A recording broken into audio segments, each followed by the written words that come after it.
wrap up the week in White House events. We kind of came to this agreement. We realized that there's so much happening at the White House on a daily basis that we do kind of need a week wrap-up. And Monica is going to be the perfect person for that. We're very excited to get that going. Also, bigger than any news story I'm going to tell you today, my little girl turned 3. Happy birthday, Millie Jane. This is happy birthday. Far more important than anything else going on. Everything else is fake, but family, hug your kids tight. She asked me yesterday, she said, is it all right if I don't turn 3 and I just stay 2? And I said, yes. Oh, man. Did your heart melt? Yes, I said, yes, absolutely. And then I looked at her older sister, who's now 11. I said, you promised me you'd stop having birthdays after 3. And you didn't hold up to your end of the bargain. Very disappointed in you. So it was a bittersweet. It was a bittersweet moment. But happy birthday, Millie Jane. We're very excited to spend the weekend with you, girl. And, you know, we're going to have a lot of fun. We might do the zoo. We're thinking about the zoo. It's not old enough yet for, like, the party with the friends and all that kind of stuff. Yeah. So we're thinking we'll do a little family outing. Got to do it Saturday morning. Okay, is that the move? Saturday morning? Saturday morning. That's going to be your best weather time. Everything else is going to stink. This is why I brought it up. Joan Jones, she's got my back. Joan is the best. She's in the newsroom. And it seems like we have a break from the crazy weather for just a hair, though it does seem like we're going to have more chances of severe weather this weekend, Joan. Yeah, starts Saturday afternoon, runs all the way through Sunday. Lots of rain, and the potential for more tornadoes. Okay. Well, we will be here on standby at Super Talk as we have been what seems like every day for the past month and a half. Just waiting for weather to get dangerous. We will be here for you on Super Talk 99.7 WTN. Also, I don't know if you've looked at the Super Text line, but apparently me making that statement about Android phones and Android users was waking up and choosing violence. We have divulged into a civil war, iPhone versus Android, on the Super Text line. I apologize for getting that started. I don't apologize for the statements I made about Android users ruining the group chat for everyone. You guys did. It's your fault. Not mine. That's on you. Thank you. I just want to go on record with that one more time. I was just going to say they chose the color of green violence. That's all I'm saying. I would leave iPhone if the sidekick made a comeback. Bro, that would be huge. Wouldn't that be clutch? Yeah, I never owned one, but the legend lives on. I had a sidekick 2, I had a sidekick 3. It was so money. I mean, sounded like Batman over there. Walking around, I had 2 cell phones before it was cool. I had this one flip phone that didn't do anything, and then I started working at the radio station, and I worked for this guy, DJ Pup Dog, who is like one of the greatest guys you'll ever meet. That sounds like an awesome person. And Pup, he had an old sidekick too, and he said, "What are you doing with that flip phone?" He said, "Take this." I remember it was like $60 a month just for the internet package, and I went and I paid for it. Yeah. And I would walk around. I had AIM on that thing, AOL Instant Messenger. I was like the king of the world with that sidekick. Walking around here in a dial-up. Man, it changed everything. You're the youngest guy on the host staff, and you're showing your age. I know. You know what I'm saying? I know. Sidekicks were money, though. Anybody that disagrees, fight me. They were the best phones around. You want to see me I don't get angry very often. Say something bad about a sidekick. Try me. That look into the camera, devastating. Try me. I'm not here to play games. All right. So we do have a lot of actual news to cover. And I know. It's Friday. I feel like a lot of people are newsed out by the news, but we'll do our best to get through it together. Trump and the tariffs, the reaction coming in. Global markets are shaking. Is that a good thing? I don't know. It seems like it could be a good thing. Donald Trump said that it is a good thing, and he said with the tariffs that we're doing, listen, it's going to make everything boom. And you're going to have all these countries coming in, and they're going to come in and they're going to say, we want to make a deal, Mr. President. Can we please make a deal? And he'll say, yes, we can make a deal. That's what Donald Trump is doing currently, and I think he's doing a damn good job. And I believe that he has a strategy behind all of this. We just need to wait and see it all play out. This is Trump yesterday. I think it's going very well. It was an operation, like when a patient gets operated on, and it's a big thing. I said this would exactly be the way it is. We have $6 or $7 trillion coming into our country, and we've never seen anything like it. The markets are going to boom, the stock is going to boom, the country is going to boom, and the rest of the world wants to see, is there any way they can make a deal? They've taken advantage of us for many, many years. For many years, we've been at the wrong side of the ball, and I'll tell you what, I think it's going to be unbelievable. The thing that people have to talk about, we're up almost to $7 trillion of investment coming into our country. Yep. And you'll see how it's going to turn out. Our country's going to boom. I think that this is part of the strategy. You know, yesterday we played audio from the former Bush Commerce Secretary, Carlos Gutierrez. And Carlos said, you know, listen, he's going to use this with all of these countries coming in to negotiate as little victories. And these victories are going to be celebrated every time. So while the global markets and the markets are reacting like, tariffs, they're also going to react positively every time some good news comes in. And there's going to be a lot of good news coming in under the new tariff policy via Donald Trump when these countries come in and start to negotiate. That's just going to be the case. There's going to be good news after good news after good news, and the markets are going to react very positively to that. And anybody freaking out over your 401k, over your stock portfolio, I would just say chill for a second. Give it a week. Give it a month. Unless you are retiring and cashing that out today, take a deep breath. Take a deep breath. Zoom out. Trust me, zoom out. I think it's going to be just fine. I'm not a financial advisor. However, one of the things that I look at is all of the people who have been wrong about everything for the last decade plus are mad at this move. And I don't know about you, but for me, that's a sign that we are moving in the right direction. When Chuck Schumer says on TV, this was one of the dumbest moves that could have ever been made in the history of the world, well, then I go, all right, well, it was probably a pretty good move, right? It's like the old George Costanza theory on Seinfeld. George figured out he keeps making the wrong decisions, so do the opposite. So I'm looking at all these individuals who constantly make terrible decisions and have the worst takes saying that this is bad. And I think to myself, well, then it must be pretty darn good. Am I wrong for thinking that? Is that just me? I mean, this is old Chucky Schumer just yesterday. Yesterday, and I'll focus on the tariffs here. Yesterday, the president made one of the dumbest decisions in history, one that will negatively impact every single American family, every single one. Oh. He's walking us into the dumbest and most avoidable recession probably in history. Oh. And let's call the Trump tariff tax for what they really are, a huge tax hike on American families. Oh, weird. You know, he didn't have any of these complaints when Joe Biden left all those tariffs on China those last 4 years. Really? Oh, it's a huge tax on American. I don't buy it. I don't buy it for a second. Again, Elizabeth Warren is standing behind Chuck Schumer, and she looks rather excited, gleeful, if you will.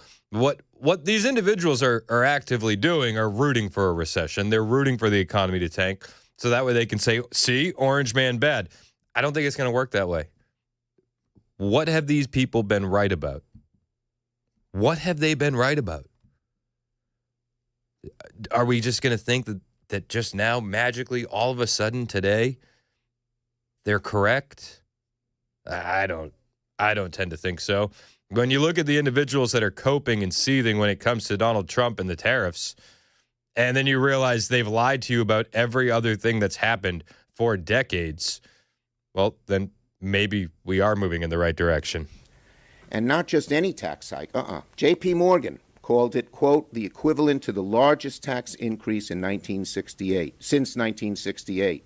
Here's what Bloomberg said, quote, roughly $2 trillion was erased from the S&P 500 at the start of U.S. trading on Thursday, amid worries that President Donald Trump's sweeping new round of tariffs could plunge the economy into a recession. And it claims more than 80% of the companies in the S&P were trading lower. Stock market is plummeted, retirement savings are tanking, consumer confidence is falling, consumer expectations for the future are historically low. Companies are already announcing layoffs. I saw Stellantis just knocked off was going to fire 800 people, lay them off. All for these the Trump tariff tax. Hey Chuck, when's the last time you actually cared about the American people? Right, like this is just a political statement. You can see Elizabeth Warren behind him if you're watching on Super Talk TV, just gleefully smiling as they root for the destruction of the country. But it's all fake. This is not real. He doesn't give a damn about the American people, the American worker. If he did, he would have brought some of this energy under the last 4 years with Joe Biden. This is political posturing. This is lies. We're watching in front of us. This is acting from Chuck Schumer. I'm so worried about the American people. Okay, where was that energy for 4 years under Biden when we were facilitating an invasion at the southern border, when we were losing our lunch via inflation that was not really happening, and then it was transitory, and then it wasn't as bad as we thought it was, and then, well, okay, it's happening, but here's why it's good. None of this faux, just disappointment was even there. Watch the people that are upset about this, and ask yourself, when was the last time they were right about anything?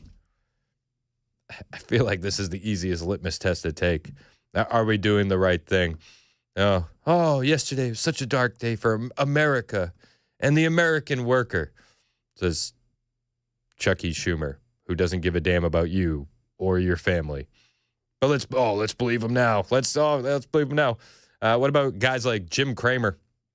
Jim Cramer, the big investor, the host of CNBC's Mad Money. Jim Cramer. They usually say the thing online if whatever Jim Cramer says, do the opposite.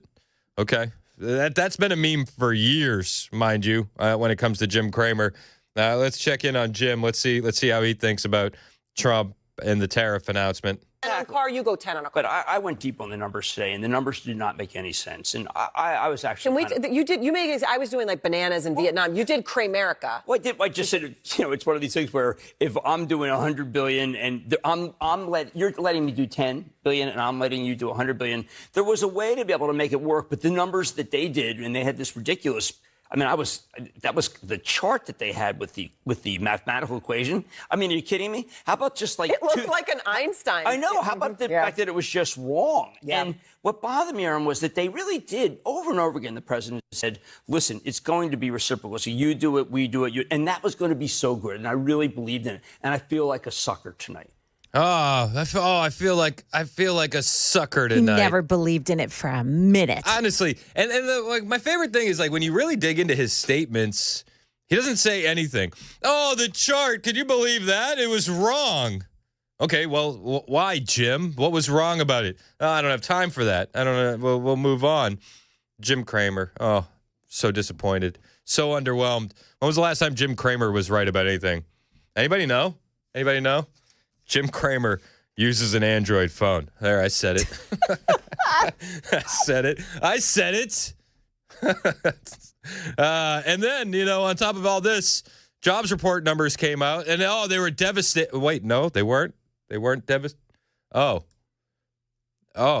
don't know. Is this good when the jobs report numbers come out? I know I haven't dealt with this much.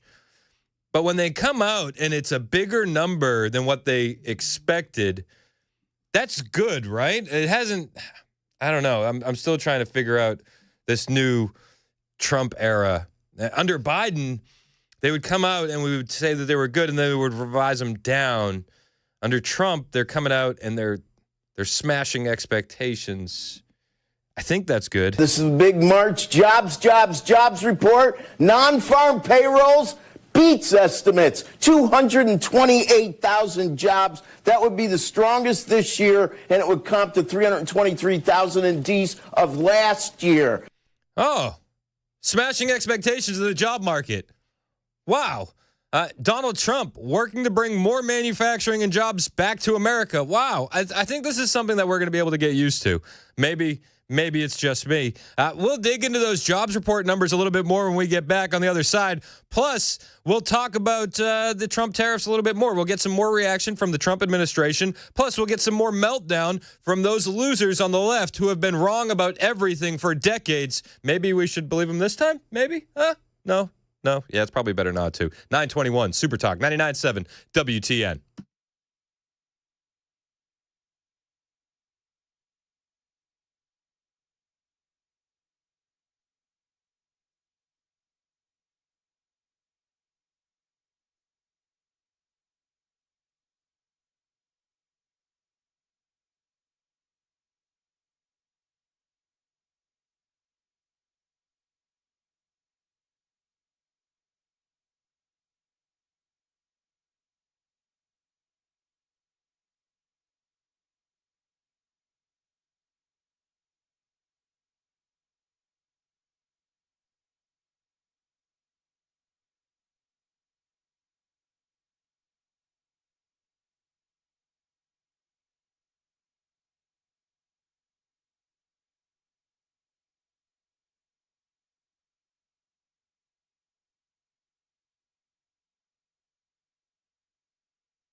Coming up on Super Talk 99.7, we got a break today, but there's another storm system expected to roll through this area tomorrow.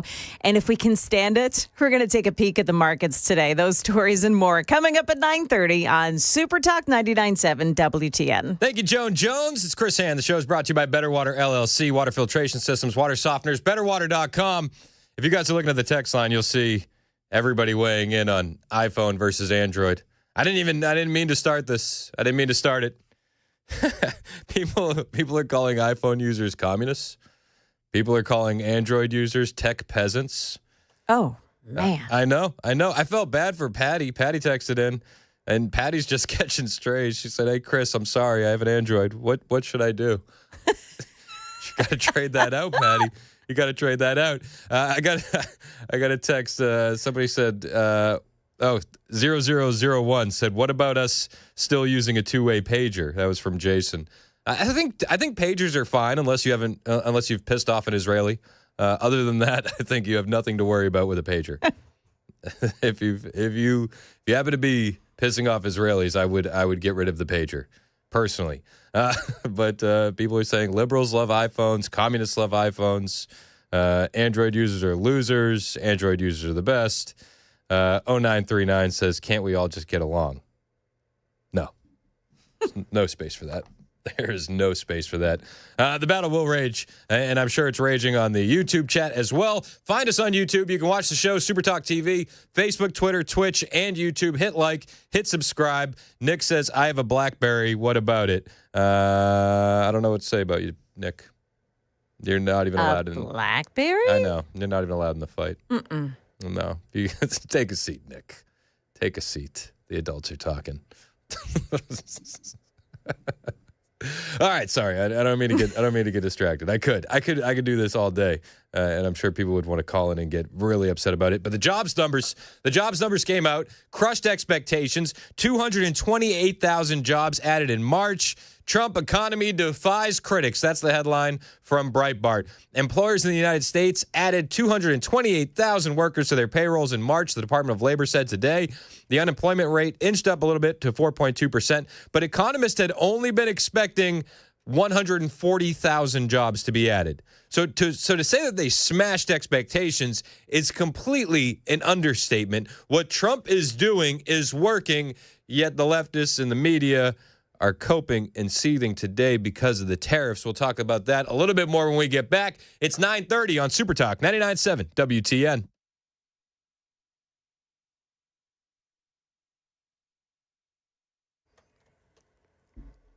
Good morning, 9:30. I'm Joan Jones with your top stories. Yeah, we're going to get a break today from all the storms. Governor Bill Lee, however, yesterday thanking President Trump for his quick approval of an emergency declaration for Tennessee after yesterday's tornado tear through the state. He also spoke of how neighbors cared for neighbors after a visit to McNairy County yesterday. Many families displaced, loss of life, and just true devastation across that part of the state.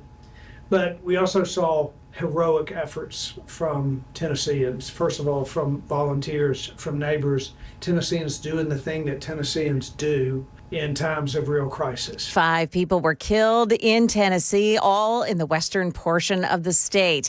Now, we got a break today, but there is more severe weather expected to arrive tomorrow afternoon.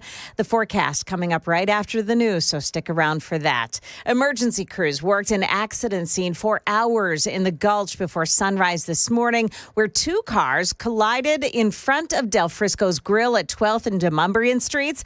One of the vehicles was a minivan taxi cab, and 2 passengers inside were killed. The other car ended up crashing through the front windows and landed inside the restaurant.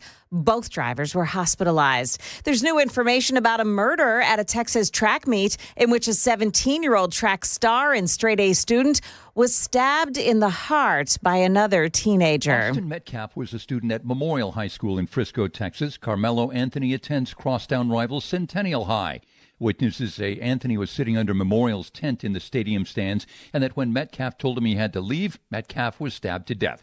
Anthony told police he was acting in self-defense, but Metcalf's father, Jeff, says the truth will come out. There were too many people that saw what happened. including Austin Metcalf's identical twin brother. Jim Ryan, ABC News, Dallas. Right now on Wall Street, the Dow Jones Industrials, hate to tell you this, but they're down 1,366 points. NASDAQ, it's falling 712, and the S&P 500 index minus 216. That's 4%. That's the latest news. Weather is up next. I'm Joan Jones, WTN News.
"37 minutes past the hour on Super Talk 99.7 WTN. I'm Chris Hand. Show's brought to you by Better Water LLC, Water Filtration Systems, Water Softeners, BetterWater.com. While a lot of the mainstream media wants to gripe and moan today over Trump's radical tariff plan. He's crashing the economy. Jobs reports numbers came out. Labor Secretary says, wow. Nobody was expecting this. Nobody was. I mean, the original number that they were expecting for jobs in March was around 140,000. Okay, that's what the economists were expecting. They came in at about 228,000. I couldn't be more positive and happy for this jobs report this month. 228,000 jobs. We blew it out of the market. We blew it out of the water. Yep. That is not what people were expecting, but they are responding to Trump's vision and Trump's economy, and I couldn't be more honored to serve as the labor secretary during this time in America. I think there was an uptick in manufacturing. Am I right? Absolutely. Manufacturing, transportation, construction. This is what the president was focused on. American worker jobs, building back our economy. I mean, we have seen for far too long manufacturing over the last 2 decades take strong dips. What we're seeing now is back-to-back months, almost 11,000 jobs brought back, and that is going to be important for the president to focus on, and I will do exactly the same on the ground in America, focus on these manufacturing and transportation and construction jobs. Here we go. Here we go. This is good. By the numbers, okay? There was 228,000 jobs added, beating expectations by 88K. Now, in the last month, 459,000 jobs increased from part-time to full-time. That's good. 209,000 jobs increased in private employment. 13,000 construction jobs. 22,900 jobs in transportation and warehousing. 23,000 jobs in retail trade. 232,000 increase in the labor force. 4,000 decline in federal government jobs. Thank you. Let's go. I mean, you break the numbers down and it sounds even better. The media is going to do their best to avoid this story today. The media is going to do their best to hyper-focus in on the tariffs that were announced, the reciprocal tariffs, and they're going to try and say that Liberation Day was a failure. That's what they're going to, obviously. They're not going to celebrate any wins for President Trump, obviously. Thank you, Corrine. We miss her. R.I.P. Corrine. Yeah, take that back. R.I.P. Corrine. Who misses her? I do. You have a weird sense of missing, buddy. There was a lot I of... agree with that. I gained a lot of joy from those press conferences. That's fair, but I think missing her and missing the amusement that she provided are two different things. Yeah. Okay, well then, I missed the amusement. All right. Oh, I thought you were going to double down for a second there. No, I just miss her. She was the... Is that a tear? Yeah, she was the best. She was the best black female lesbian press secretary we ever had. Uh-huh. I think. Wait, isn't she the only one? I stand by my statement. Yep. The mainstream media is going to avoid the job numbers today. They don't want to talk about it. Why celebrate the wins? They're going to focus on the tariffs. Yet they're probably not going to ask Howard Lutnick to come on because when they asked him on CNN yesterday, well, he just shut them down. Said this is a reordering of global trade for the benefit of America. You can cry and you can moan about, what's happening overseas, these countries that have been taking advantage of us, but what about the American worker? That's what Donald Trump is focused on.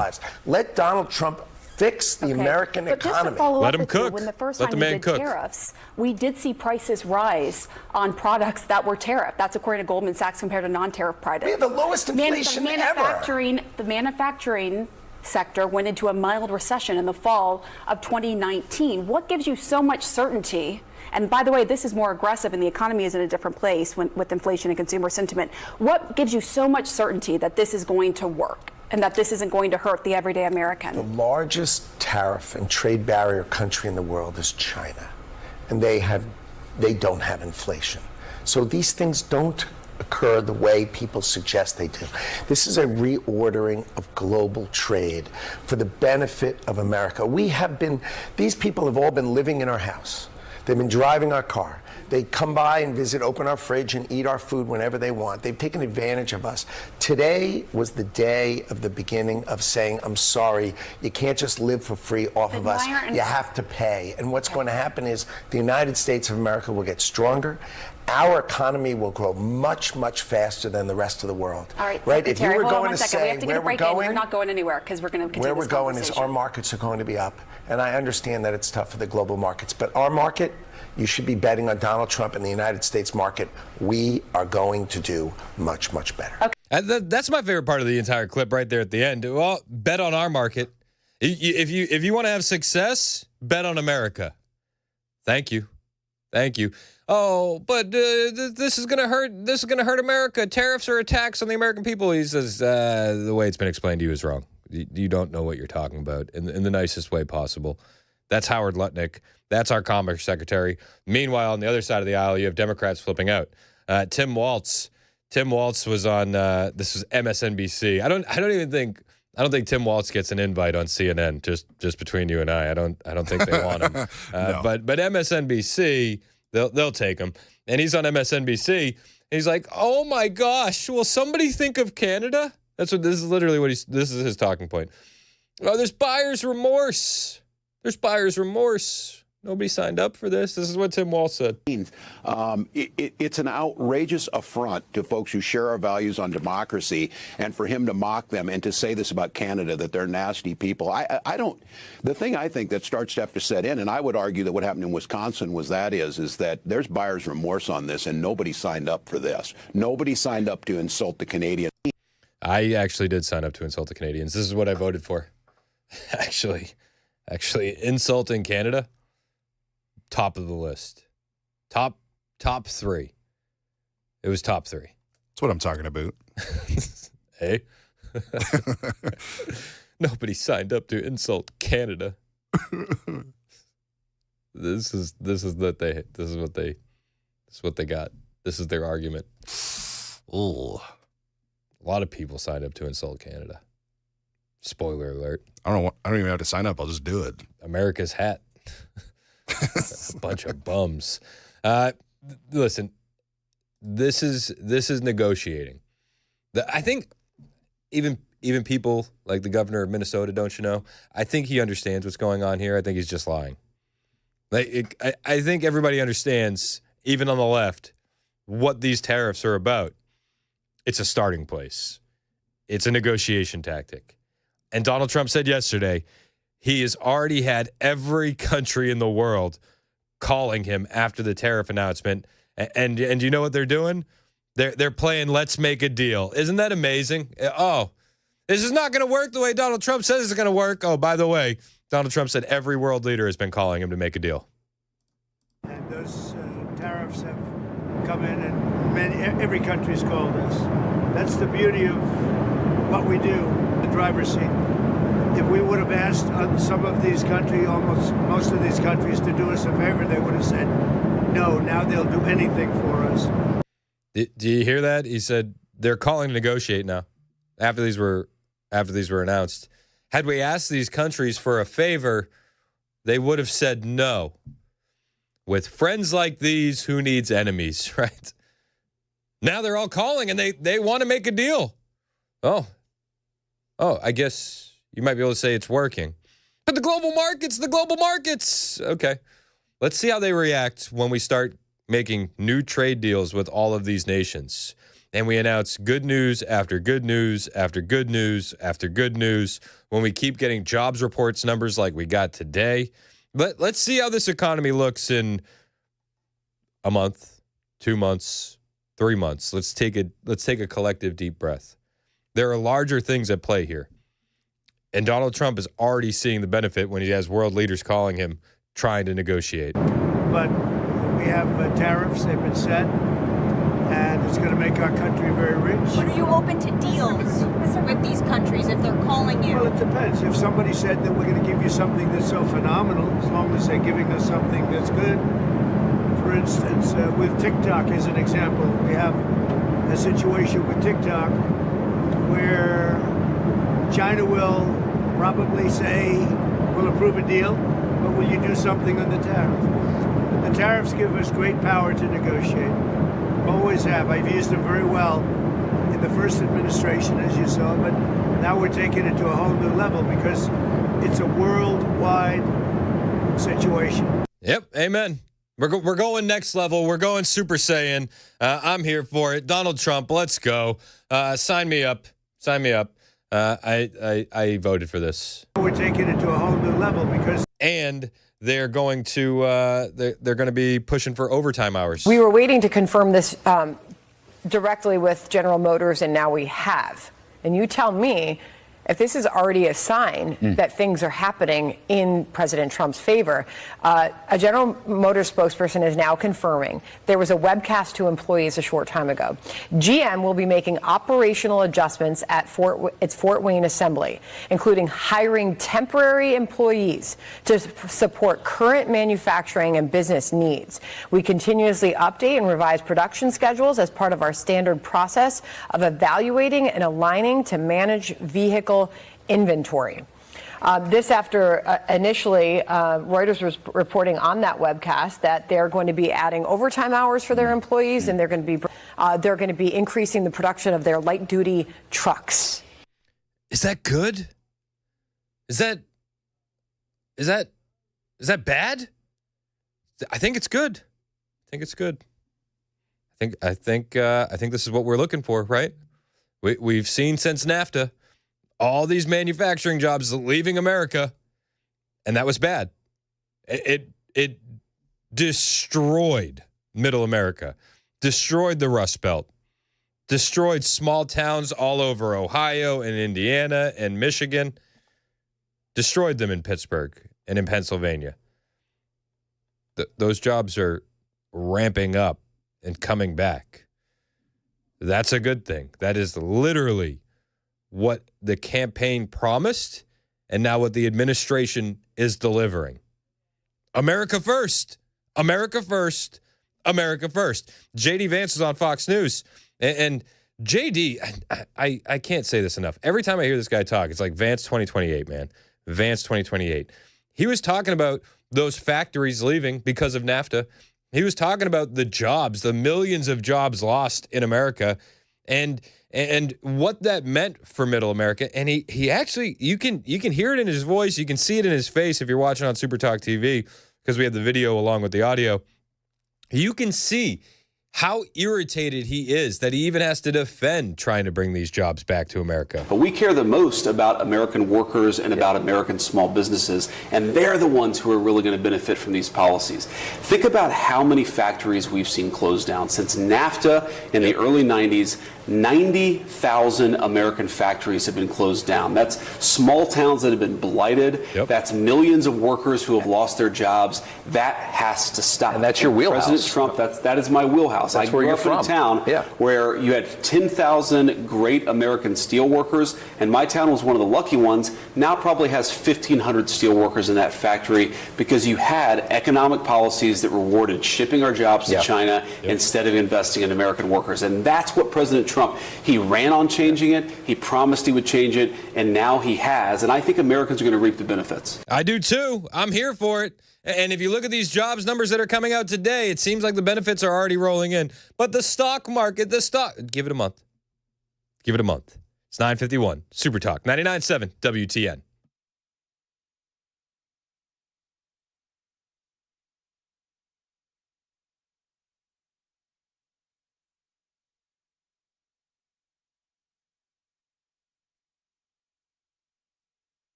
Why some sirens went silent during yesterday's storms.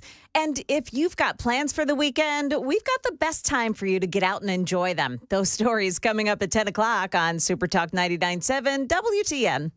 That's Joan Jones in the newsroom. 9:57 on Super Talk 99.7 WTN. Hey, how are you? It's Chris Hand.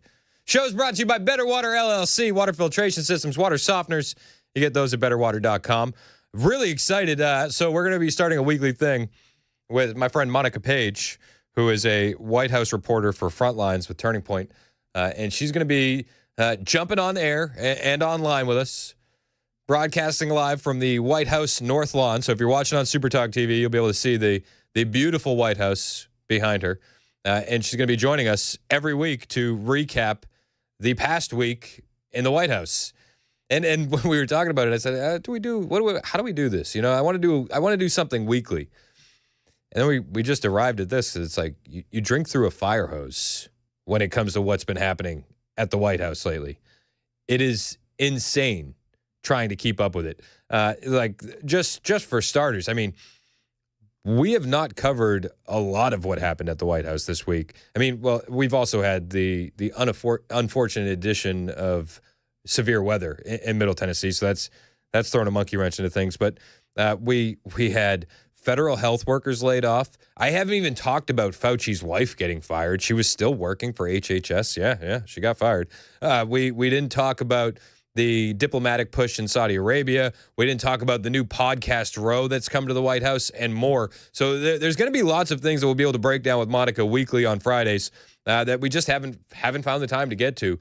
Plus, the biggest stories we'll be able to break down as well. Like, what was the reaction like yesterday among White House reporters when it came to the tariff announcement from Donald Trump? What's the vibe like on the ground, inside the walls of the White House, behind that fence? What are people saying? What are the leftists saying off camera that they won't dare say on CNN or MSNBC? Are they really as upset as we think that they are, or that they want us to think that they are? Do they know that we think that they think we... I'm confused now. But these are the kind of questions that we're going to ask. It's tough work. Monica's a great reporter, so I'm very excited to be doing this every week with her at 10:05. Plus, did you hear Laura Loomer went to the White House? That's weird. That's where people get pissed about Laura Loomer. They really do. They either love her or they hate her. I think it's a mixed bag, and I think she has some good reporting.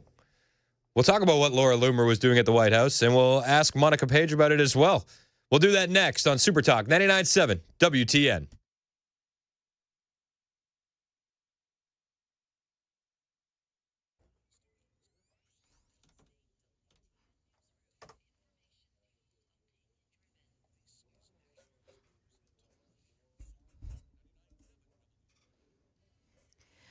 Good morning, 10 o'clock. I'm Joan Jones with your top stories. Well, here's the good news. We'll be able to catch our collective breath today with a mostly dry day today on Friday in our forecast. A lot of the mid-state is going to find some much-needed dry time for today. When you look at the rainfall totals over just the last 2 days alone, we've seen everywhere from 3 to 5 to even 7 inches of rainfall in areas around Nashville and off to the north and west. But we do have another stormy day ahead starting tomorrow afternoon. We've got the forecast for you coming right after the news, so stick around to hear it. 5 Tennesseans lost their lives in yesterday's storm.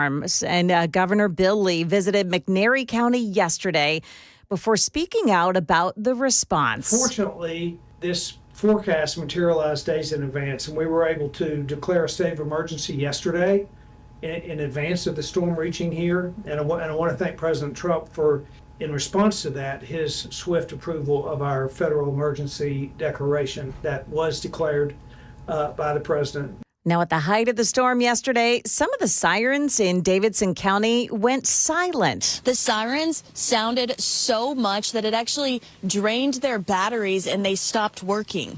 In areas where there were power outages, the sirens didn't start working again until power was restored and they were able to be recharged. Now, WSMV's Courtney Allen there tells us that some of them even had a communication failure. One at Palmer Park has now been fixed. President Trump reacting to the fallout from his tariffs and the emerging trade war. The president insisting everything is going very well. Wall Street firmly condemning Trump's efforts to reshape the global economy. We saw markets tumbling on Thursday. President Trump is defending his tariffs, arguing this is all going according to plan. He's equating the economy to a sick patient that's now healing and arguing his tariffs are the cure. Now, the president previously admitted tariffs could cause some short-term economic pain, but now he's painting only a rosy picture, saying the markets are going to boom, the country is going to boom. Mary Bruce, ABC News, the White House. Now, some headlines that move the markets today. China retaliating, imposing its own 34% duty on U.S. goods imported into China. And more jobs were added to the U.S. economy in March than expected. 228,000 jobs. We've got the Dow Jones Industrials, however, right now down 1,201 points. The NASDAQ falling 631. The S&P 500 index is down 187. That's the latest news. Weather is up next. I'm Joan Jones, WTN News.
And the show's brought to you by Better Water LLC, water filtration systems, water softeners, betterwater.com. You can listen to us anywhere on the iHeartRadio app, the TuneIn app, the FM dial. You can watch us, Super Talk TV. We're live on Facebook, X, Twitch, and our personal favorite, YouTube. Hit like and subscribe. If you're watching on YouTube, you are in for a treat because joining us live from the White House North Lawn is going to be Monica Paige.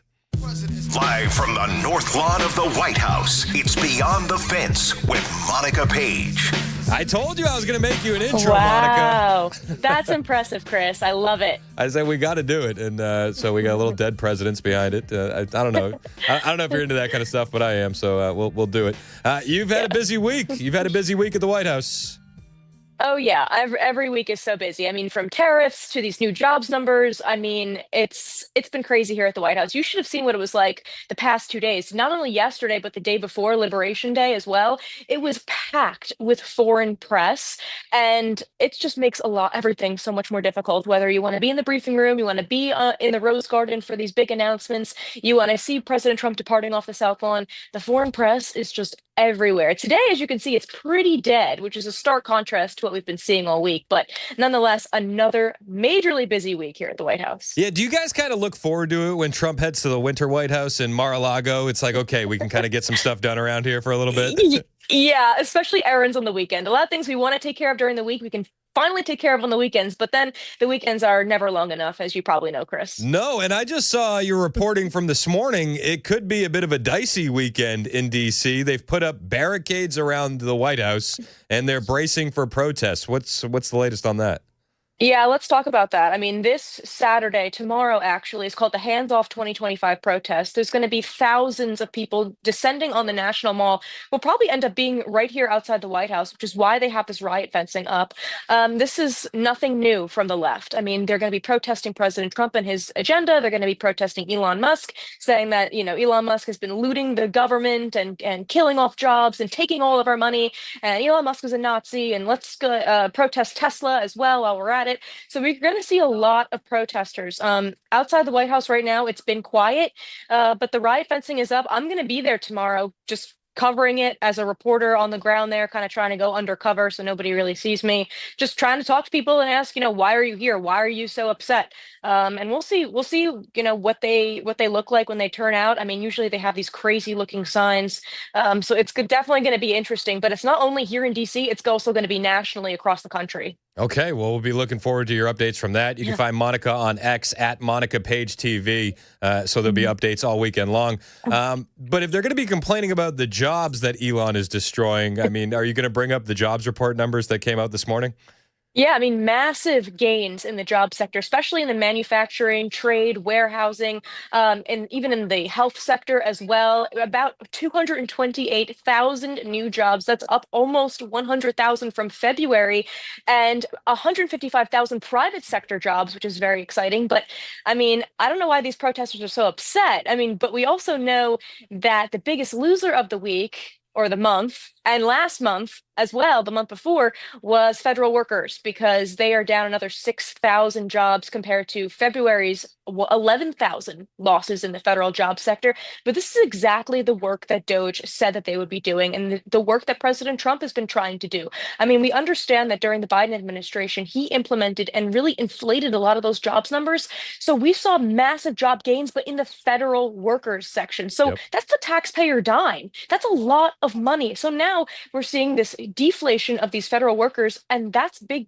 That's more money in our pockets, to the taxpayer dollars back in our pockets, and that's essentially a good thing. And a lot of people are really upset about it, but I think this is great for those in the private jobs. This is great for those who are getting back to work. They want to work, and they want to work here in the United States and invest here in the United States, which is also ties into tariffs, and we can get into that as well. But I mean, those jobs numbers are incredible for this month, definitely exceeding expectations, and even wages are up too, 4.6% for those who have kept their jobs. That's up, and for those who have gotten new jobs, those wages are up 6.8%. That's so awesome. This is all very positive. Yes, absolutely. And it's what we campaigned on, right? It was America first, and it still is. And when Biden was putting out job numbers, if I recall correctly, it was like last year's job numbers were revised down by about 1 million. Like, it's insane. Yeah. And it was all federal workers. It's crazy. Now, on the tariffs, behind the scenes at the White House, are the leftist reporters coping and seething as much as they're coping and seething on the air? Yes, absolutely. And it's so funny to see the way that this is being reported on, as if this is going to be damaging to free trade. It's not. If anything, this is going to make trade even freer, because now you're going to be negotiating with these other countries to bring down their tariffs so that we can make trade happen between other countries. There's a recent report actually that came out just this morning that President Trump held a call with the General Secretary of Vietnam, and now Vietnam is looking to inch even closer to removing all tariffs to make this easier. We know Thailand, I believe, and Israel have completely eliminated their tariffs, which is great for the United States. And India is also looking to move a little bit closer to removing all their tariffs. So, this is going to be a very good thing. This country has been ripped off for years, especially under the Biden administration. And we have implemented a base level kindness tariff of just half of what they've been tariffing us. So this is going to be massive. That's just a baseline. So if any other country wants to violate any sort of trade agreement, we can always bump up our tariffs on them even further. So this is just the beginning. And if anything, this is going to grow the United States domestically. We rely on our own products from our own countries. And a lot of these critics are saying this is going to drive up inflation. But if you take a look at the deflationary tactics that the president is implementing, drilling here at home, the tax incentives from 2017 that he implemented, no tax on tips, no tax on Social Security, all of these will come. It's going to hurt a little bit. This is short-term pain, but there's going to be very much long-term gains. Yeah, and oil prices are dramatically falling today, which is fantastic. That's going to ripple through the economy very fast. And people are saying, but the stock market. And I just say it reacts to news. And I think that one of the things we're going to see with these countries coming in to negotiate is just round after round of good news from these different countries. Yeah, I mean, this is just the beginning. This is just this is not even like a week into these tariff announcements that you're going to start seeing more countries come up. And what I think is really funny is that there's a very small Australian-owned island. I can't think of it off the top of my head, but it is completely inhabited by penguins. There's not a single human that inhabits this little island.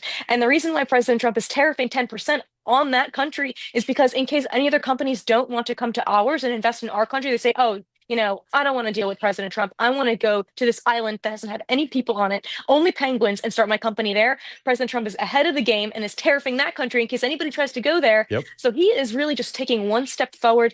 He's playing 3D chess here, and I think a lot of people are going to start getting on board. And I saw the Democrats, laughing about the penguins, but you nailed it. And you see it on these islands all the time, that they're these tax havens. They're where people are bringing jobs and manufacturing to get around certain laws. So he's ahead of the game. They just don't understand, or they're lying through their teeth to push a narrative. Yeah, and it's these little islands that maybe many people even haven't even heard of, which I think is so interesting. And to see that we're already getting tariffs on them, or we're crazy amount of taxes as far as trade goes, and these little tiny islands, like that is insane to me that we have been just taken advantage of by these islands that no one has really even heard of. So this is a sign of good things to come for sure. Yeah, everybody's been taking advantage of us just ad nauseum for decades, and it's all changing very quickly. The left is very upset. Speaking of things that made the left very upset, I saw earlier this week you were walking through that plaza that is no longer BLM Plaza. Yeah, what's interesting is that I was expecting to see some kind of protesters outside, some kind of unrest or unruliness outside the White House on formerly BLM Plaza, excuse me.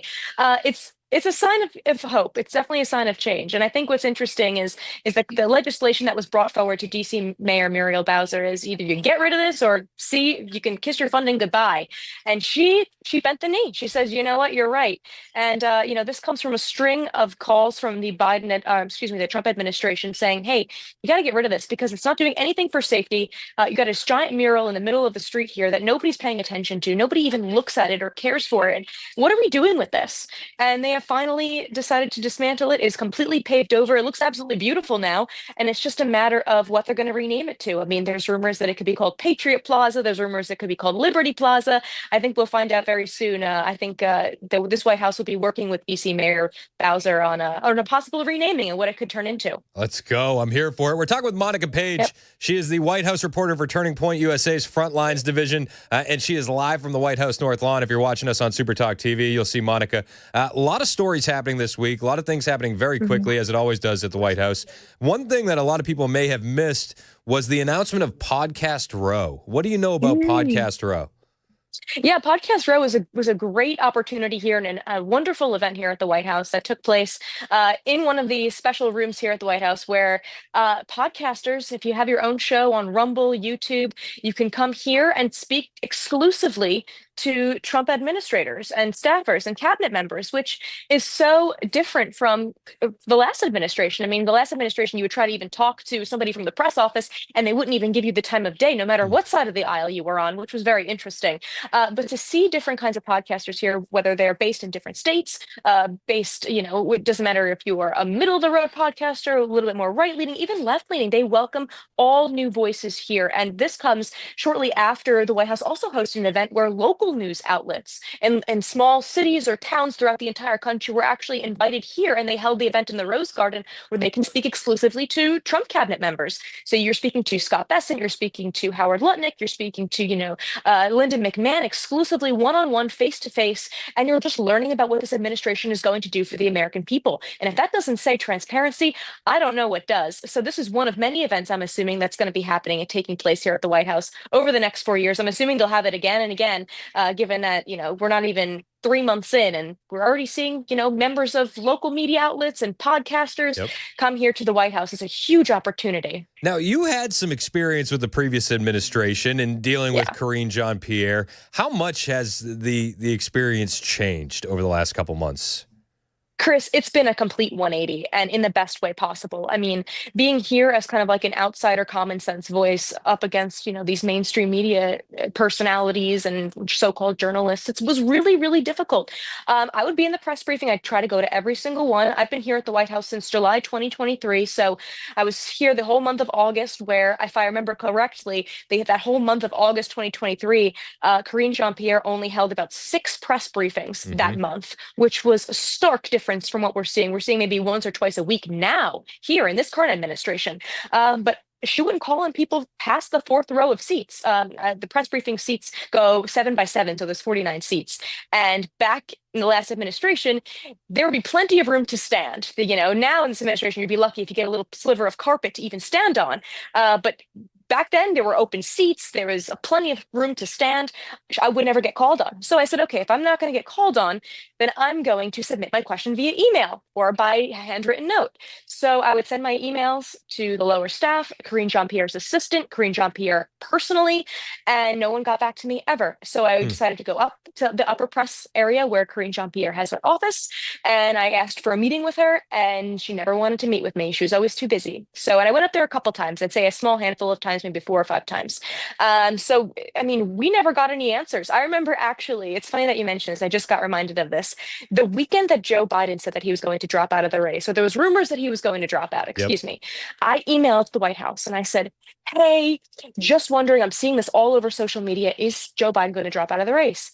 So Andy Bates, he was the deputy press secretary. We call him the chief intern, which was pretty funny. That's a running joke among all of us. Chief intern Andy Bates responds to me and goes, it's fan fiction.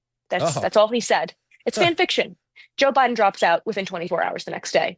So I'm like, wow, interesting. So not only am I finally getting answers now, but I'm also being lied to and gaslit. So that was nothing new from the previous administration. But now, would you prefer silence or would you prefer lies? Maybe I don't even know. They both equally are terrible.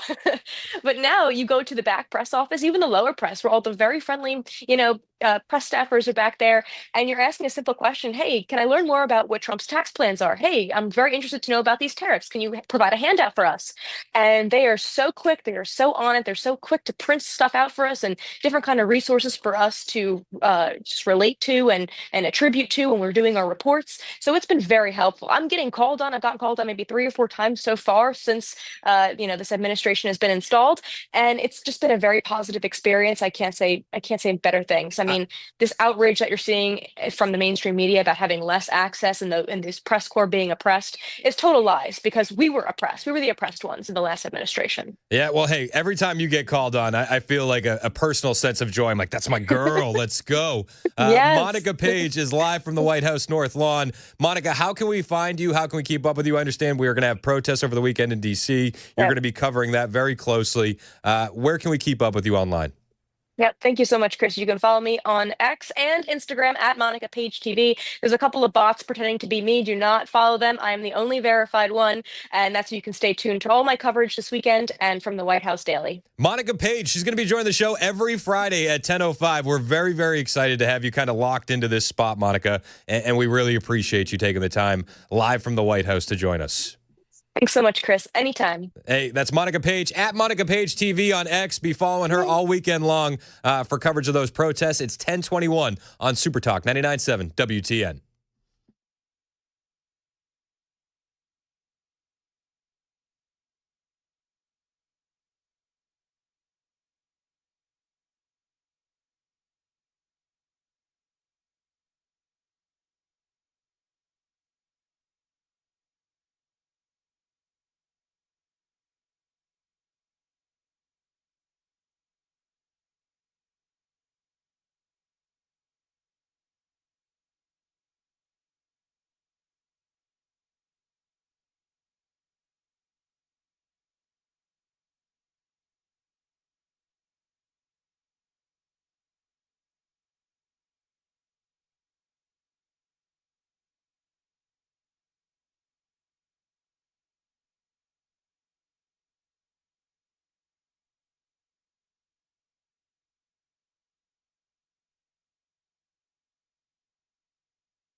Potentially severe weather is making a comeback for the weekend.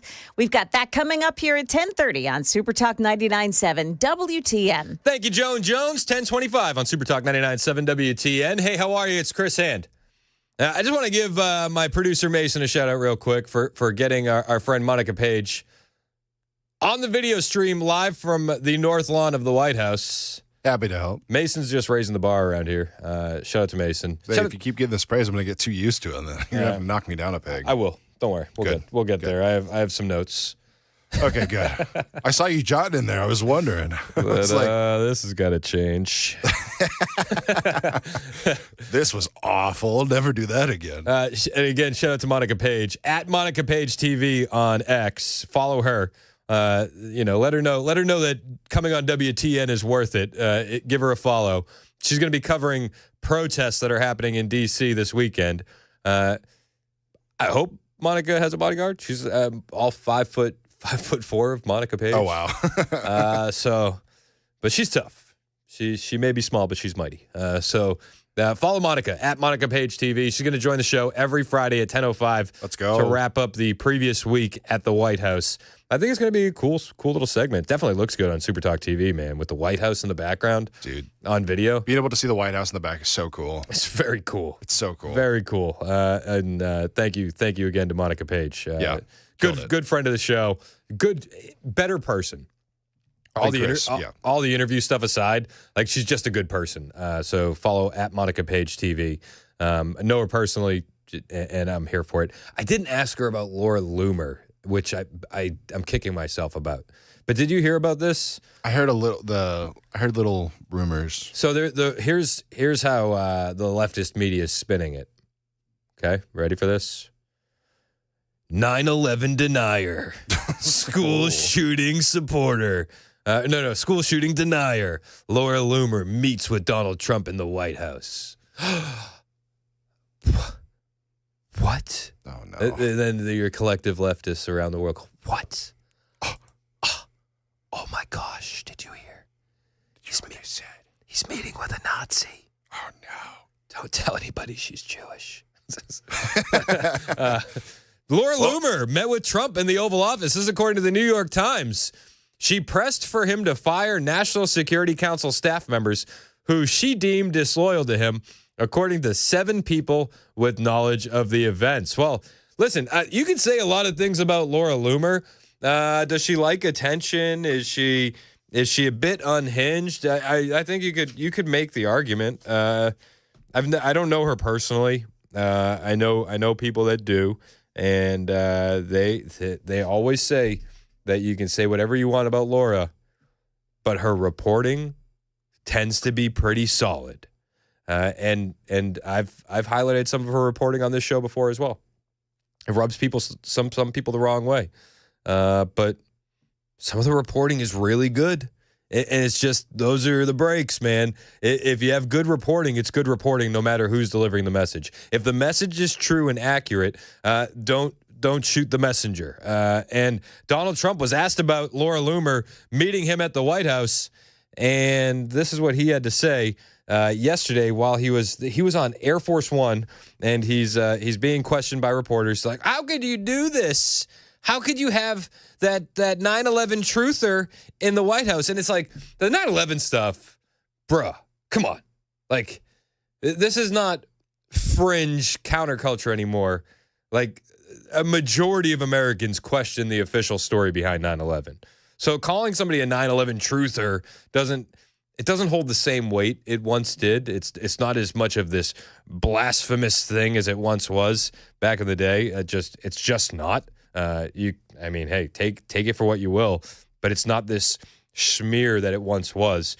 Donald Trump was asked about Laura Loomer meeting him in the White House. So Laura Loomer is a very good patriot. She is a very strong person, and I saw her yesterday for a little while. She makes recommendations of things and people, and sometimes I listen to those recommendations like I do with everybody. I listen to everybody, and then I make a decision. But I listen to everybody, and then I make a decision. This is why he's been successful for many, many years. This is why he's good at politics. He doesn't lock himself in an echo chamber.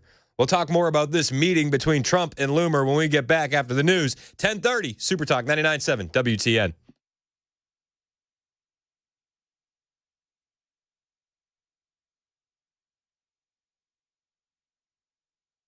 10:30 now, I'm Joan Jones with your top stories. There are flood advisories and watches posted for the Nashville area through tomorrow, and flash flood warnings remain posted through the Ohio Valley after a line of severe springtime storms moved in earlier this week. At least 7 people have died in the storms. 5 of the deaths, including those of a father and young daughter, were in Tennessee, where the warning today is stark. Don't let your guard down. Governor Bill Lee says there's a lingering threat. Continued tornado warnings, there's continued flooding, and there's continued danger for Tennesseans. Today, the high water threat has shifted north into Kentucky. Almost the entire bluegrass state is under a flash flood watch. Jim Ryan, ABC News. And expect another round of storms starting tomorrow afternoon, and then everything settles down again on Sunday. News that China will impose a 34% duty on all U.S. imports has sent stocks reeling this morning. General Motors, in response to those tariffs, will ramp up production of light-duty trucks in the U.S.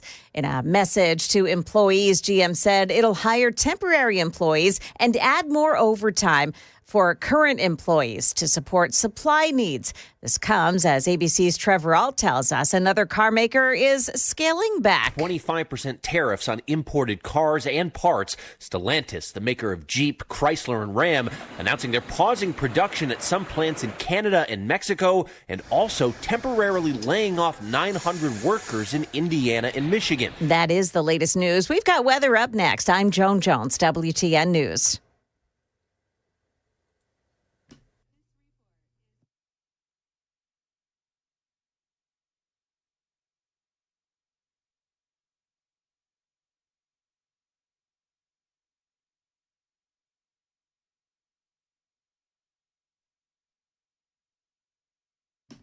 Hey, it's Chris Hand from my friends at United Structural Systems, USS.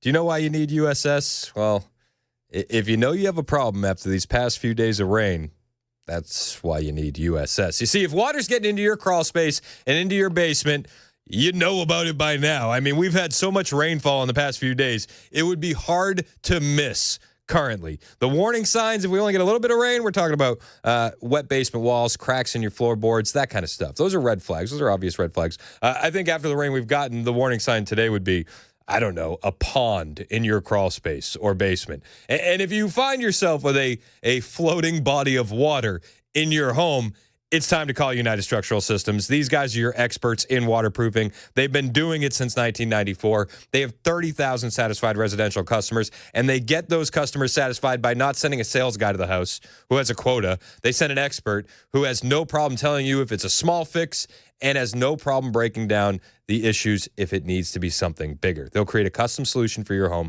They won't leave until the job is done. And when they do leave, they leave behind a warranty that's good for life. Even if you leave the home, the warranty can stay. That's how confident these guys are that they're going to fix your waterproofing issues. Call USS today, 615-488-7855.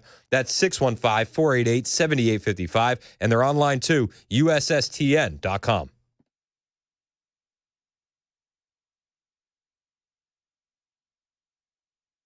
Did you know you're overpaying for your health and wellness products?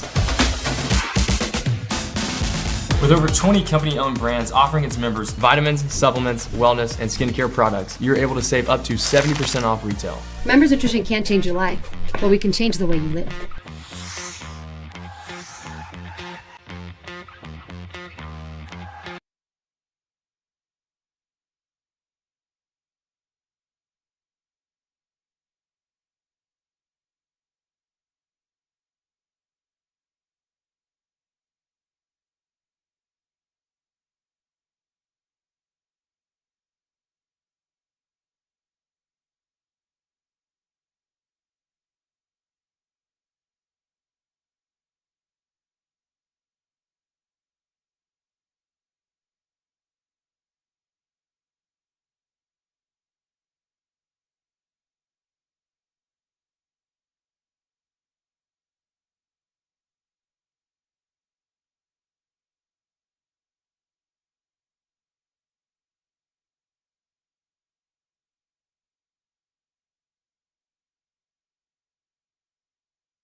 37 minutes past the hour. Super Talk 99.7 WTN. My name is Chris Hand. Shout out to everybody on the text line, 615-737-9986. Everybody in the YouTube chat. Hit like and subscribe if you're ever on YouTube. You know what I found out? Many people that listen to this show like our White House reporter, Monica Paige, more than they like me. You in that camp?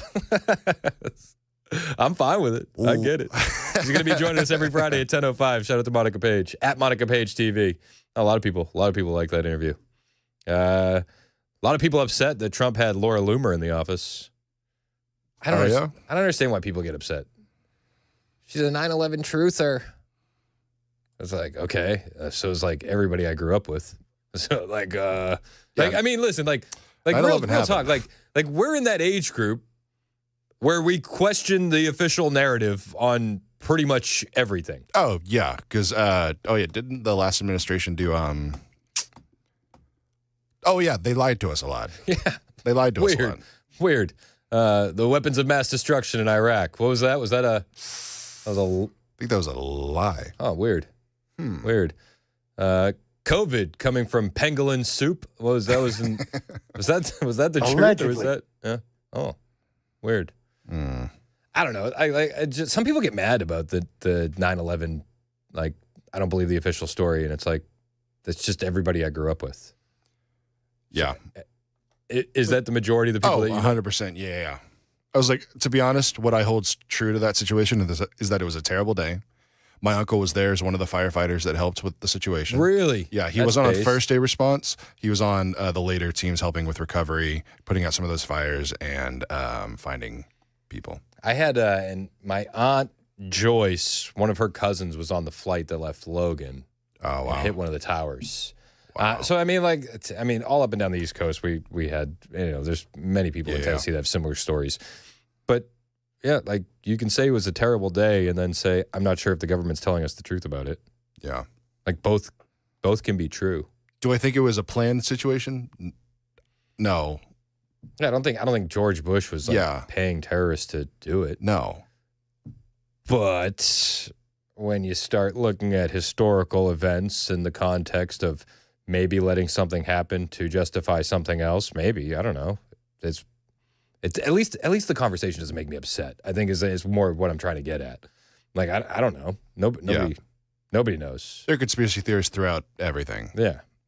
But none of those, like, some people get like really angry about any kind of conversation that deters from the mainstream narrative. And especially with the bigger events. But I don't know. That just feels normal to me now that people aren't going to believe the official story.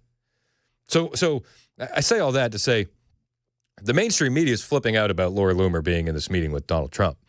And one of the reasons that they're flipping out is because she's this 9/11 denier / truther. Like, they said this on CNN.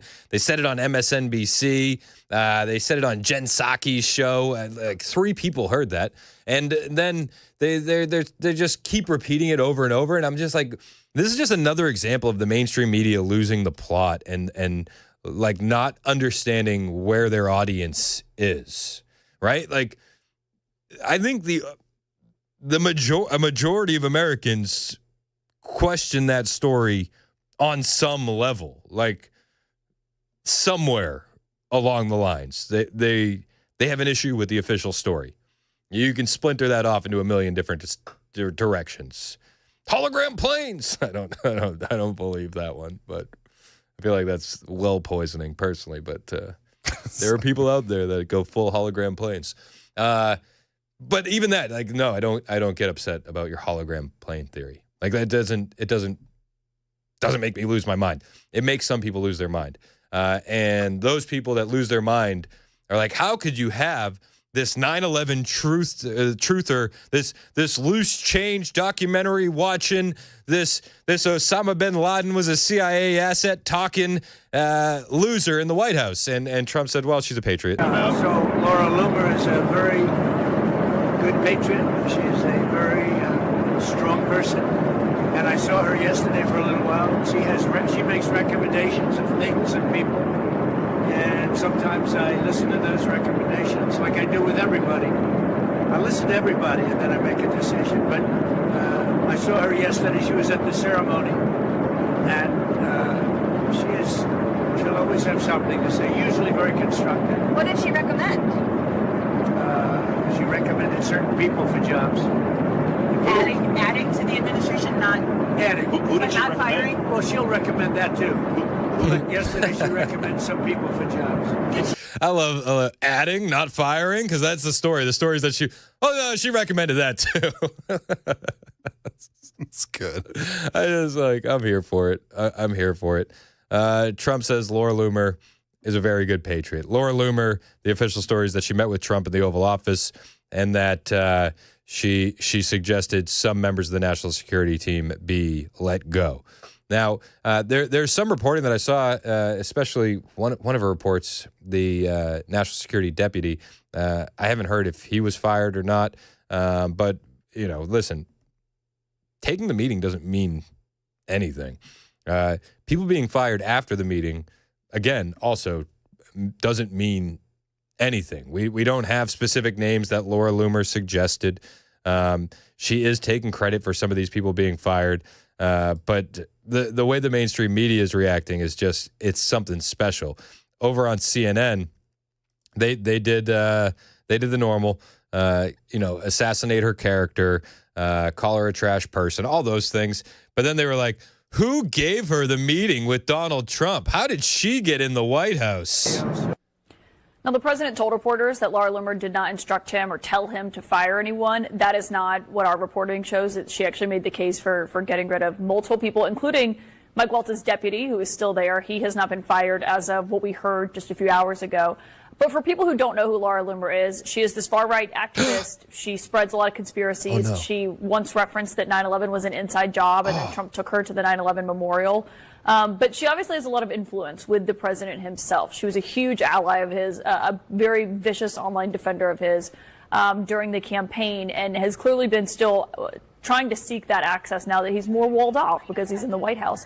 But it shows, we asked who it was that cleared her into the White House, because you have to give Secret Service your social security number, your birthday, all of these things to come in. No one has yet said who it was that granted her access. But who let her in? Oh, who was it? This 9/11 denying, conspiracy riding, crazy person? She said on X, it was the president that let her in. Weird. Who cleared her for that meeting with Trump? Oh, it was Trump? Oh. Okay. She said to Caitlin Collins on CNN, Laura Loomer did on X, Caitlin Collins continues her character assassination of me. She says she doesn't know who gave me clearance to get to the White House. President Trump did, Caitlin. You were incredibly disrespectful to me. You lie about me and my intelligence. It was President Trump who invited me to the White House to meet with him. Stop making it seem like I snuck into the White House. I was personally invited by the president. She didn't sneak in. This 9/11 denier. This person who said 9/11 was an inside job. Again, that insult holds no weight. I don't know what CNN thinks that is going to be the one thing that we're going to be like, whoa, can't touch her with a 10-foot pole. She's a 9/11 denier. She thinks it was an inside job. It's like, dude, so does probably like 65, 70% of the country. Honestly, like this is not the insult you think it is, actually. In fact, in some circles, that is actually going to give Laura Loomer more credibility than take it away. Weird. But people were fired. We saw the national security deputy was not fired, as Caitlin Collins said there, which is a bit of a bummer. But we did see a couple people get fired. NSA Director Tim Haugh and his deputy Wendy Noble have been fired, per the Washington Post. Both were holdovers from the Biden regime, according to Nick Sorter on Twitter. He went on to say, deep state actors being cleared out by Trump en masse. This comes after NSC members were sacked following Laura Loomer, exposing them for being disloyal Biden holdovers. If it's true that these are disloyal Biden holdovers, nothing of value was lost. So there's that. Yet the mainstream media, very upset How could you have her there? I'll be honest. It doesn't make me upset. Charlie Kirk said on X, any person who helps expose and expel the warmongering cabal from power does this country a service. Tend to agree. Tend to think that's pretty spot on. Laura Loomer posting on X, you know how you know the NSC officials I reported to President Trump are disloyal people who have played a role in sabotaging Donald Trump? Because the fired officials are now being defended by Jen Psaki on MSNBC. And she's right, they were. And I think that's actually a pretty big tell when these officials who were let go are now being martyred on mainstream media. Close personal friendship with Trump over the years, cozying up to him at Mar-a-Lago events, and even traveling with Trump on the campaign trail last year. You can see right there. Even accompanying him to a 9/11 anniversary observance in Lower Manhattan. I mean, that was quite a choice by Trump. It was so outrageous that actually fellow Republicans finally pushed Trump to distance himself from Loomer and boot her off his plane. Just take a minute to sit with this. The president and a number of his key cabinet members and his chief of staff had to listen to rantings of a 9/11 conspiracy theorist in the Oval Office. Oh, no. But was the information accurate? Do you notice how they avoid that? They dance around that. Isn't that weird? Was the reporting good? Are we focusing on the messenger and not the message? I think so. Imagine being Howard Lutnick listening to that. Oh. Remember his financial firm, Cantor Fitzgerald, lost 658 people in the World Trade Center on 9/11. Oh, so that means is it Laura Loomer's fault? Including his own brother. Is that also Laura Loomer's fault? So what was Loomer really there for? I mean, according to the New York Times, she walked into the White House with a sheaf of papers attacking the character and loyalty of numerous NSC officials. Oh, my gosh. That dastardly 9/11 denier brought paper with her to the White House? This is worse than I thought, folks. I'm changing my opinion in real time. This is bad. This is bad. Did you know Howard Lutnick's brother died on 9/11? How could we allow this to happen? Unbelievable. MSNBC, this is CNN's Erin Burnett. She went a step further. She had an absolute meltdown over Laura Loomer being invited to the White House, and she decided to go a step further. That Laura Loomer is not just a 9/11 denier, she's a school shooting denier. Tonight, bloodbath, and we're not talking about the markets. This is now new information that we are learning about President Trump here at CNN, that he has fired multiple National Security Council officials. But by the way, this is not about Signal. This is not about Pete Hegseth or Michael Waltz. No. Oh, yeah, got to get that in. This is about something else. This is because far-right conspiracy theorist Laura Loomer, who has baselessly claimed 9/11 was an inside job, told him that he should get rid of a bunch of people. Sources tell CNN that Loomer met with Trump in the Oval Office yesterday. Trump's chief of staff, Susie Wiles, and top national security advisor Mike Waltz were there. So that's why I'm telling you Mike Waltz was obviously not on the list. Loomer presented a list of about a dozen staffers, our reporters are told, and told Trump that these people were disloyal. And the president then praised Loomer when asked about CNN's reporting moments ago. So then they play the clip of Trump on the plane saying that Laura Loomer is a patriot. And then it goes back to Erin Burnett. And she said, how could they let this right-wing extremist into the White House? But, I understand what both of you are saying. And maybe, you could, criticize me for coming back on this. But I will say I can't get over the messenger. And I can't get over the fact that Trump is okay with this messenger, David. I mean, let's just go through Laura Loomer, okay?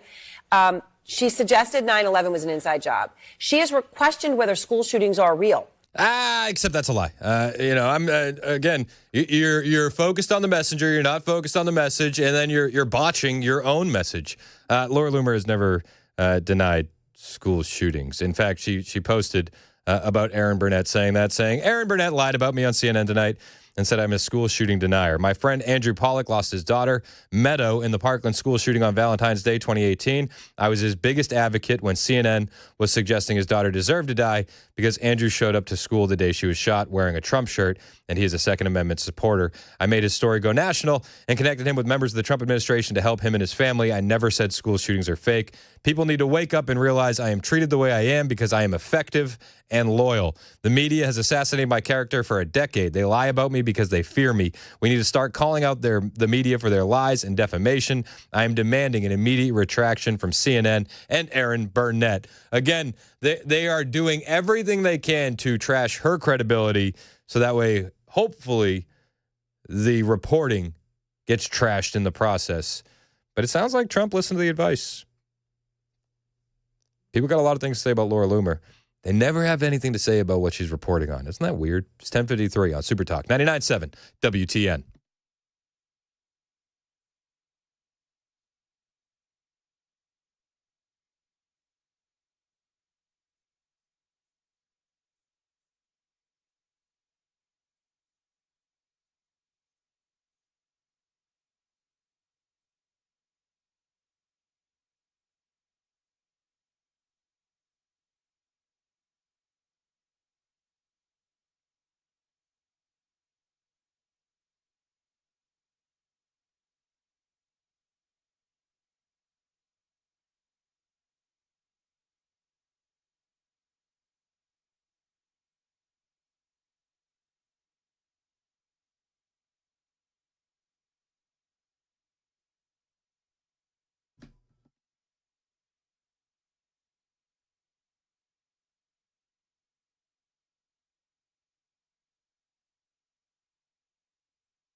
Hey, it's Chris Hand for my friends Jason Whitlock and Roll Call 3.0. The world's getting crazier by the day.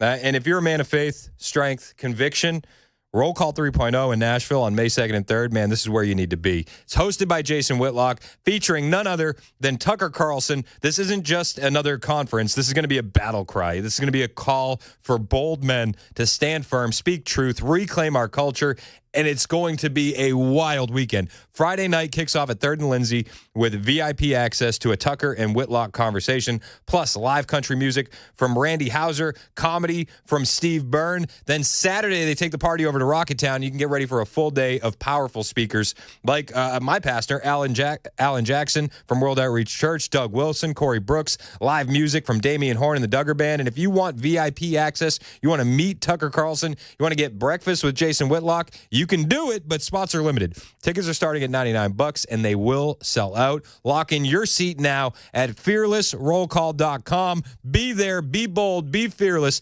Fearlessrollcall.com.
Democrats enraged over recent shakeup from President Trump. Also, we are still on alert for the weather this coming weekend, so please be careful. We'll give you some updates. Those stories coming up at 11 o'clock on Super Talk 99.7 WTN.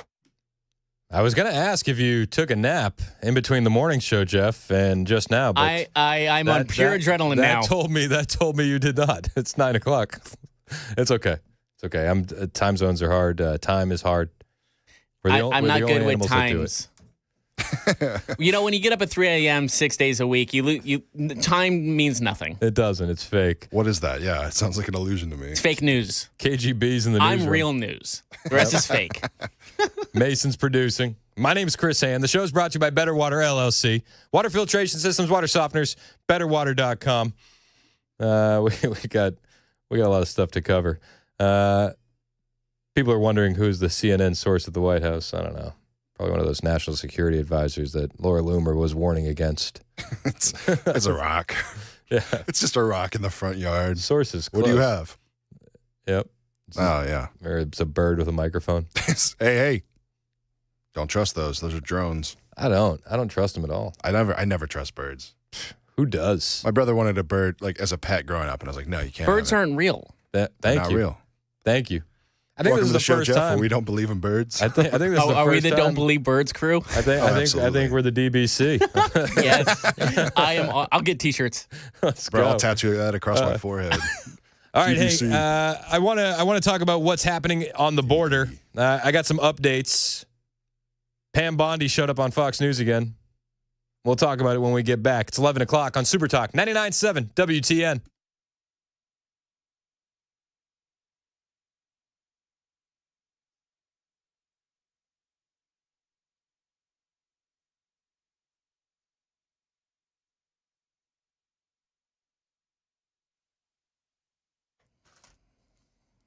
It's 11 o'clock. I'm Jeff Malinoff with your top stories. Coming up right now here in the Tennessee area, multiple deaths have been confirmed as Tennessee continues to get hit hard with severe storms. And unfortunately, there are signs that this will continue over the weekend. Here's ABC's Morgan Norwood. As we head into the weekend, the severe threat is enhanced with the potential for strong tornadoes from Louisiana to Tennessee. Also, another high risk for flash flooding from Arkansas to Kentucky. Long story short, this storm is far from over. And looking elsewhere in the D.C. area, President Trump Thursday fired National Security Agency Director General Timothy Hawk, along with his deputy director, in what is being called the biggest shakeup since Trump returned to the White House, and the Democrats are not happy. General Timothy Hawk has also been removed as head of U.S. cybersecurity at the Pentagon. Top Democrats already demanding answers. Congressman Jim Himes saying that Hawk's firing makes us less safe. And Senator Mark Warner saying, quote, General Hawk has served our country in uniform with honor and distinction for more than 30 years. At a time when the U.S. is facing unprecedented cyber threats, how does firing him make Americans any safer? That's ABC's Nicole D'Antonio. And right now, looking at the stock market, shield your eyes. It's not looking good right now as the Dow is right now at minus 1439, and that's down 3.5%. S&P 500 is down 220, which is 4%. And NASDAQ is at down 672, which is minus 4%. It's still not looking good after the Trump tariffs and the Liberation Day a few days ago. That's the latest news. Weather is up next. I'm Jeff Malinoff, WTN News.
It's 11:04 on Super Talk 99.7 WTN. Hey, how are you? It's Chris Hand. The show's brought to you by Better Water LLC, water filtration systems, water softeners, betterwater.com.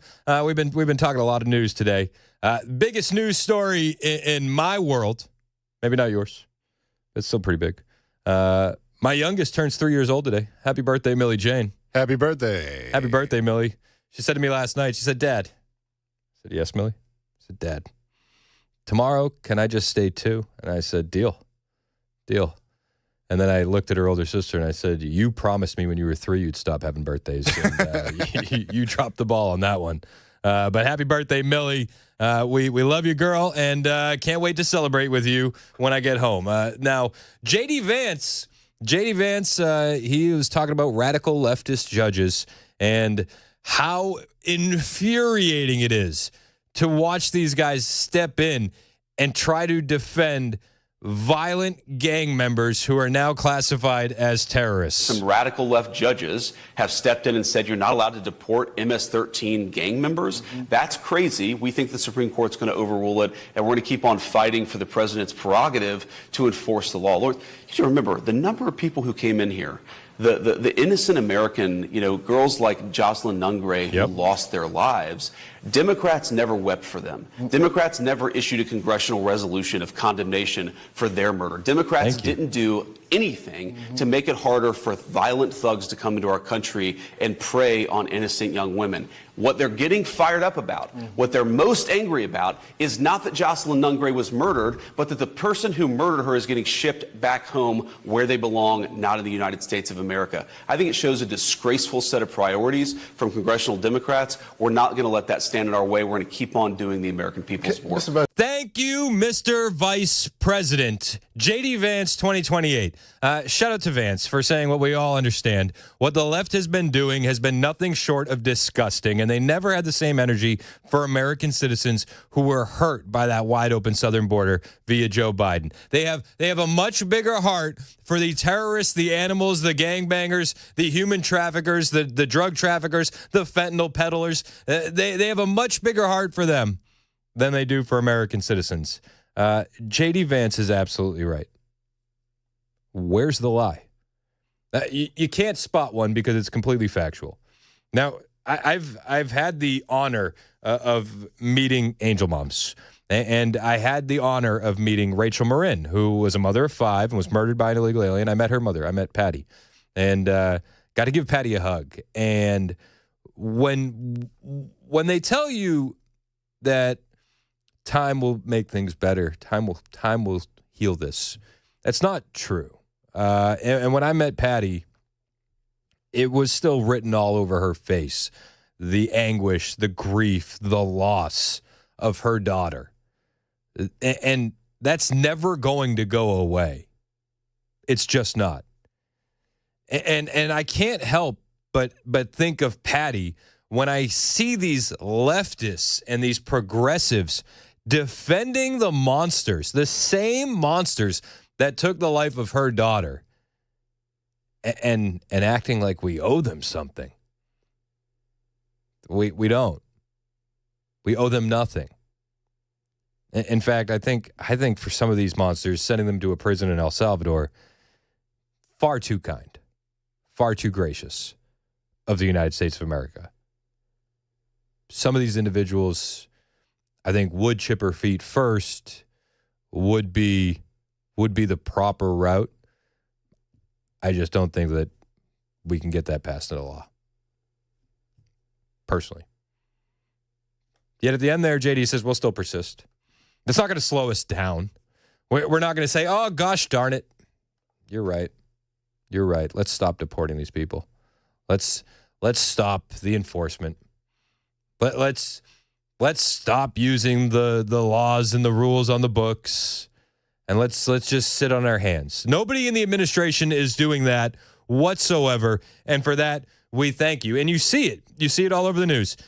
Just a couple days ago, DHS, Department of Homeland Security, Kristi Noem, they arrested a man who was threatening ICE agents and Kristi personally. They got this loser and they locked him up. He was a TikToker that was calling for ICE agents to be shot at. You can't do that anymore. Not with this administration. Thank you. There was another story. The FBI has arrested a fugitive MS-13 gang leader in connection to 11 murders and torture in Long Island. This is who the left wants to defend. These are the people that they want to keep in our country. Federal authorities arrested that high-ranking MS-13 gang leader on Tuesday for his alleged role in a conspiracy responsible for 11 murders. Joel Vargas Escobar of El Salvador, also known as Momia, was taken into custody in Long Island, New York. The Department of Justice announced his apprehension in a press release. According to the Justice Department, he had been a fugitive from justice for nearly 4 years and was indicted in the District of Nevada on racketeering conspiracy charges that involved 11 murders. He has also been charged with 2 counts of murder in aid of racketeering and associated firearm charges per the DOJ. Nothing these leftist, progressive judges, radicals, and activists are going to deter the Trump administration from doing what needs to be done. ICE nabbed 30, count them, 30 illegal aliens in a workplace raid with a roofing company in Washington State. For that, we say thank you. An ICE spokesperson confirmed on Wednesday that the agency arrested 37 employed with Mount Baker Roofing in Bellingham, near the Canadian border, charging they fraudulently represented their immigration status and submitted fraudulent documents. I hope workplaces take note of these arrests. This administration is not sitting on their hands. That arrest stemmed from an ongoing criminal investigation. Mark Cusk, owner of the roofing company, said in a statement that those arrested were actively supporting our community and were active in the area for 4 years. Sorry, dude.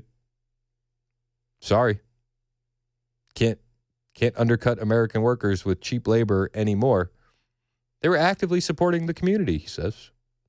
Actively making you richer. I don't like this stuff. I don't like this stuff at all. This is the owner of the roofing company said, it's with a heavy heart that we navigate this moment. I'll tell you where the navigation's going. Out of the country. Sorry, dude. I don't care about your sob story. That's what you get. Play stupid games, win stupid prizes. 40 Tren de Aragua gang members were pinched in a raid in Texas capital city. Law enforcement operation conducted in the Austin metro area resulted in the arrest of more than 40 members and associates of the violent Venezuelan Tren de Aragua gang. A police task force comprised of federal, state, and local law enforcement authorities closed in on suspected gang members Tuesday morning, according to the Texas Department of Public Safety. Good. More, please. More. Thank you, sir. May I have some more? We need more. Now, people actually showed up after that raid where they got 40 Tren de Aragua members, and they protested. They did. I know what you're thinking. Why? But they did. They showed up and they protested the arrest of 40 Tren de Aragua gang members. If you're watching Super Talk TV, you'll see all the protesters outside of this, it's like a jail, a courthouse, and they're out there in force, and they're showing their displeasure.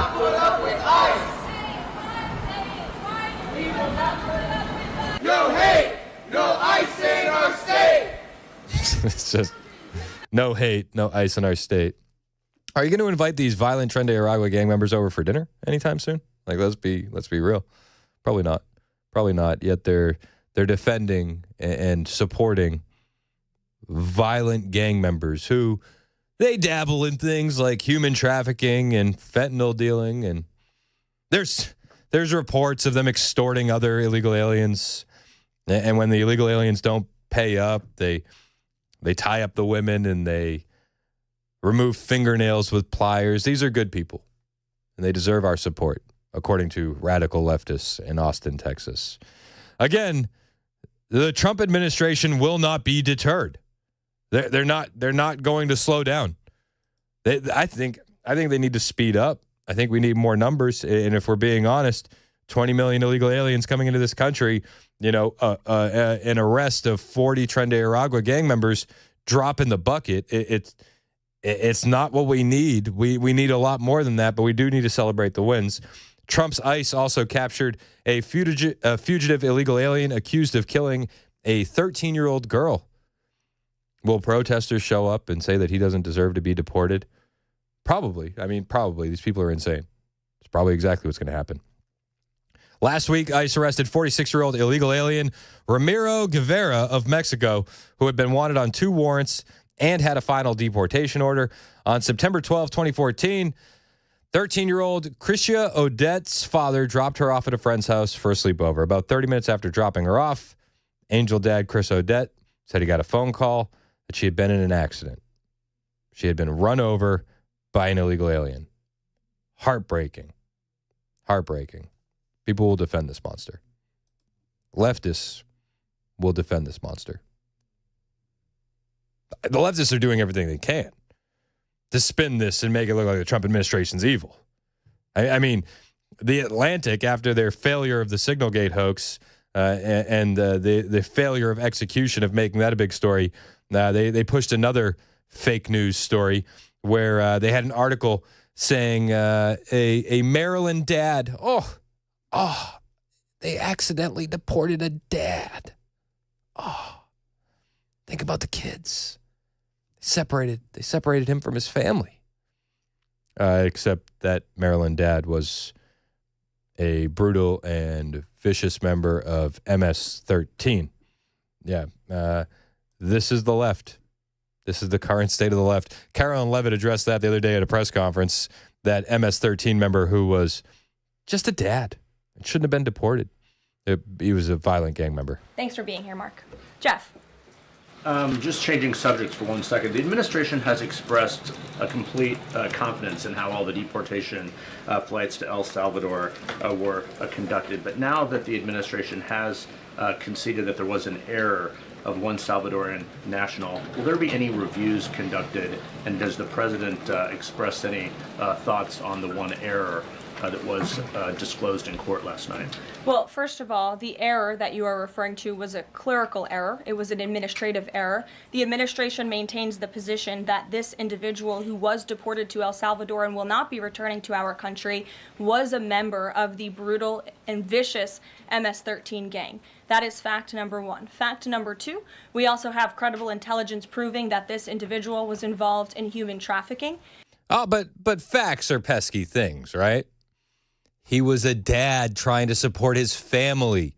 Human trafficking, that's a job Americans don't want to do. Don't you get it? Don't you get it, you stupid idiot? This is what we've been saying. These illegal aliens are doing the jobs Americans don't want to do.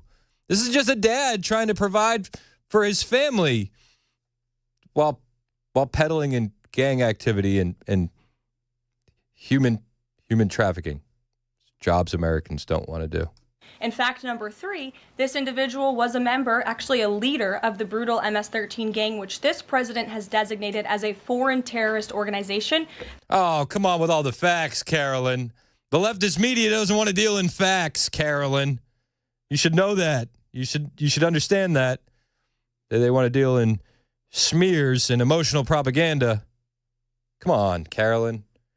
You're done with the facts, though, right? Fact number 4 there's more. is that foreign terrorists do not have legal protections in the United States of America anymore, and it is within the president's executive authority and power to deport these heinous individuals from American communities. It is a promise he campaigned on. It is a promise he is keeping, and every single person in this room should be grateful for that, considering especially MS-13 is very prevalent and prominent here in the District of Columbia, in Maryland, and in Virginia, and the president, the attorney general, everyone who has been involved in these operations is focused on eradicating these criminals and terrorists from our communities. Let's go. I'm here for it. I know that the Atlantic was a little bit butthurt with all the facts. They just want to paint this administration as evil. They want to paint them as racist bigots. Just deporting brown people because they're brown. You got a dad. You didn't get any gangsters. You got a dad, except, well, he was an MS-13 gang leader who peddled in human trafficking. Yikes. Yikes. Not a good look. Not a good look for the Atlantic. He didn't have, obviously. He didn't have a follow-up. He didn't. He kind of piped down after that. I'll be perfectly honest with you. There was no error. No error. Sorry, guys. We're going to keep working. I want to see more numbers of deportations. I want those numbers to rise at an astronomical rate. And you know what? Judges be damned. These radical judges want to try and get in the way. I'm not here for it. I think it's judicial tyranny. Judicial tyranny is how Stephen Miller put it. It's judicial tyranny. It's lawfare 2.0, what we're seeing.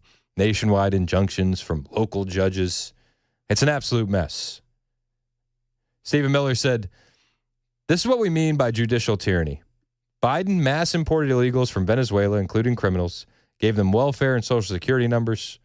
President Trump won an election promising to end the invasion, and rogue Marxist judges ordered Biden's amnesty continues." We'll talk about that when we get back. It's 11:21. Super Talk 99.7 WTN.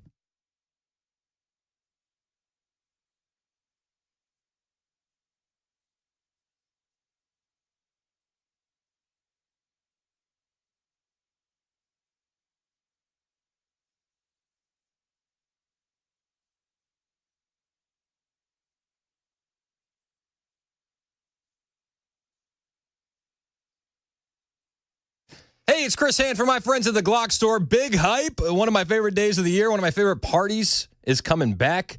The 5th annual open house, Saturday, May 31st. Every year, these guys open the doors. They invite all the top vendors in the industry. They welcome all of Nashville to come join in the fun. And planning is underway to make this year's open house the best ever with the best deals. And you got to be there to believe it.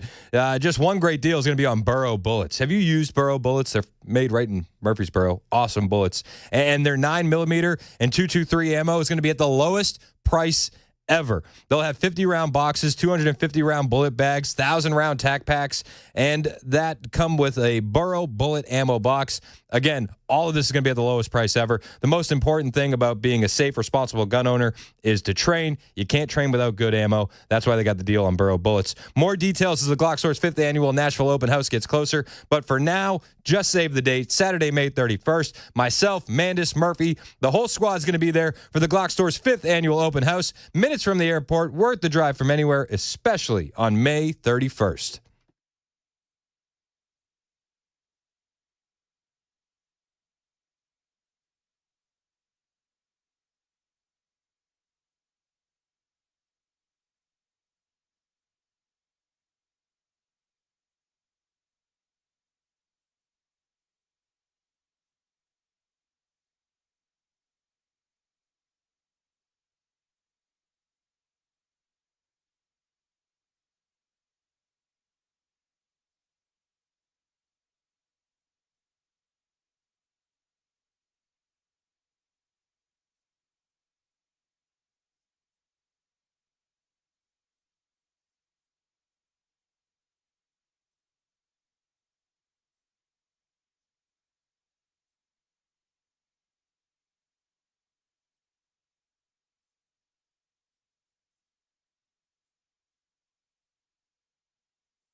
Good news and possible bad news as we are seeing the immediate effects of President Trump's tariffs. Also, President Trump urging Ivy League school to end DEI or face some severe consequences. Those stories coming up at 11:30 on Super Talk 99.7 WTN. Thank you, Jeff Malinoff.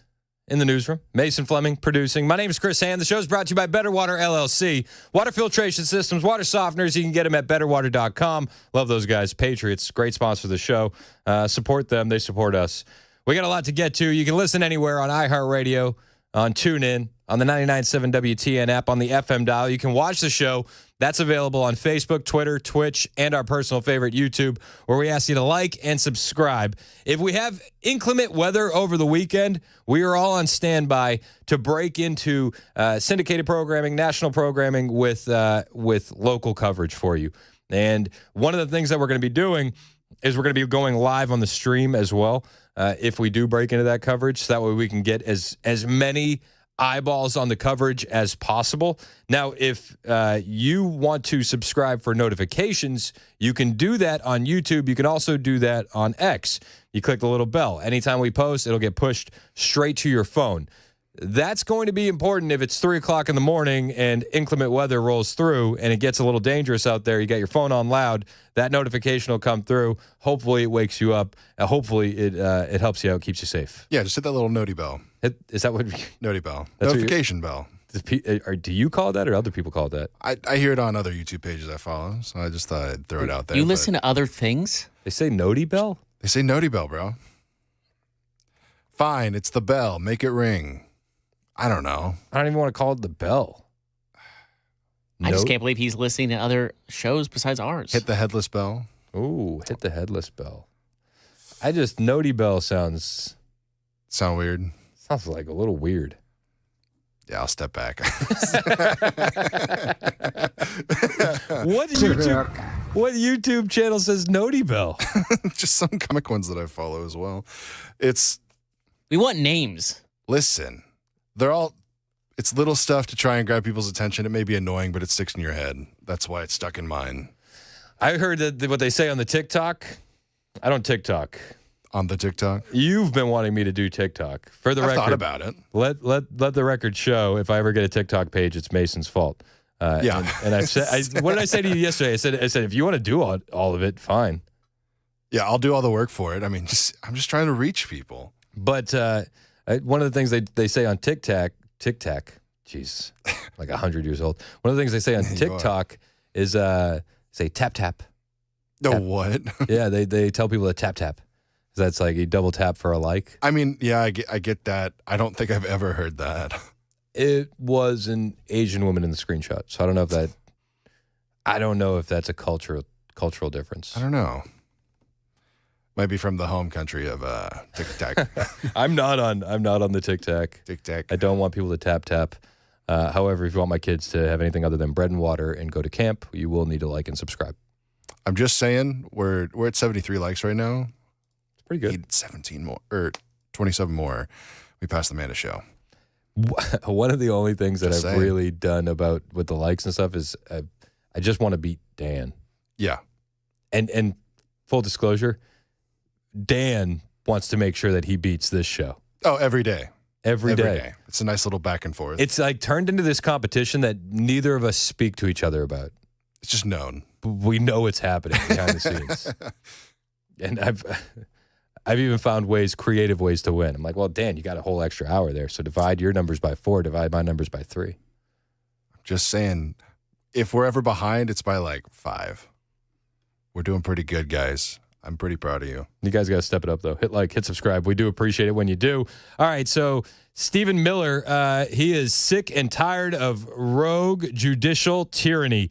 And he had some things to say this week. U.S. District Judge in San Francisco, California, granted a motion to postpone the Trump administration's attempt to end temporary protected status for Venezuelan nationals. See, the thing about temporary protected status, it has the word temporary in the name.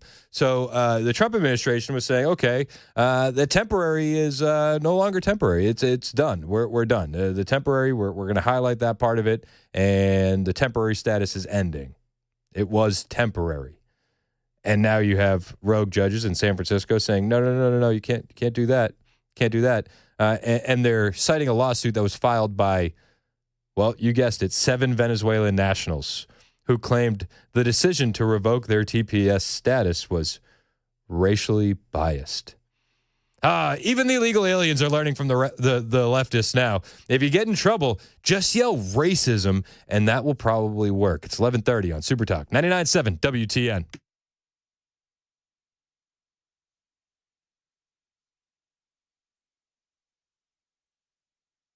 It's 11:30. I'm Jeff Malinoff with your top stories. That full forecast for you in 5 minutes. Good news on gas prices as oil prices have dropped. However, there is still talks of possible recession. Oil prices now down to their lowest level since 2021. I guess you can say that's going to cause gas prices to come down. So maybe a little bit of a silver lining there. But again, when oil comes down, it's a signal that people are afraid of a global economic downturn. And by the way, recession talk ratcheted up. Now, J.P. Morgan says that the chance of a recession sits at 60% this year. That's ABC's Alexis Christoforous. Hope I said that right.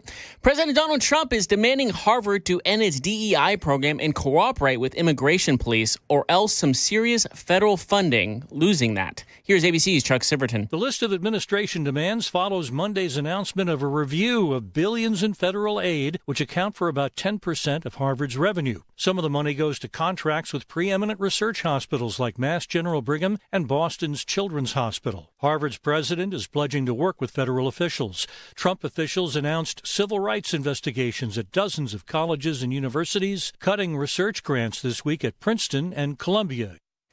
That Harvard money could be up to $9 billion of federal funding gone if they do not cooperate with President Trump's demands.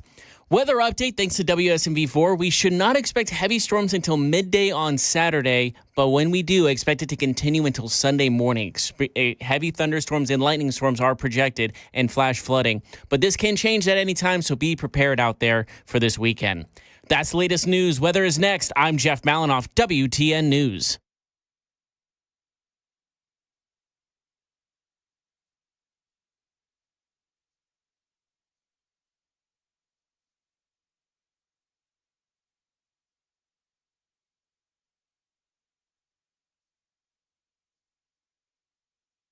Hey, it's Chris Hand from my friends at Busy Bee Plumbing, Heating, and Cooling. Spring rebate madness still going on at Busy Bee. They want to save you some good coin, and they're going to save you some good coin. If you need a mini split 17 SEER or heat pump 17 SEER, you can land yourself an $800 rebate. How about a heat pump 15 or 16 SEER? $500 rebate. Duct sealing or repair? $300 rebate. Best part, they'll do all the paperwork for you. You just got to wait for your check in the mail. That's how much they want to save you some money over at Busy Bee. How about this? You don't need any of that. You're like, I don't need it. I don't need it. Summer's going to be here before you know it. Is your AC running at maximum peak efficiency? If you haven't gotten it tuned up, spoiler alert, it's probably not. Well, Busy Bee is going to offer you a $50 rebate for every tune-up you get. Now, if you're doing napkin math at home, the Beehive Club membership comes with 3 annual tune-ups. If you get a $50 rebate for each tune-up, and the Busy Beehive Club membership is only $99, you see where I'm going? They're paying you to become a Beehive Club member. There's so much value there. Those 3 annual tune-ups, 10% off all repairs, front-of-the-line service, $100 annual accrued replacement credit, no overtime or holiday fees, and exclusive Beehive promotions. Join the Beehive Club today. Call them 615-775-7833, 615-775-7833, busybeehvac.com.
11:37, Super Talk 99.7 WTN. I'm Chris Hand. You know who's in for Chad Benson today? Ooh, who's in? EJ Haust. She's a guest on Mandis' show quite often. And yeah, she's filled in for you a couple times. She's filled in for me before. She's brilliant. She's awesome. Super talented. I just saw her walking around the hall. Nice. That's what it reminded me. So you guys are in for a treat today. EJ will she'll do the cross. She'll jump in here in a little while. Let's go. And we'll talk about what she's going to talk about on the show. So smart. She's awesome. Yeah, she's awesome. Big fan of her. And it has nothing to do with the fact that she says nice things about me on Twitter. Yeah. It helps. But I would probably say nice things about her anyway. Yeah.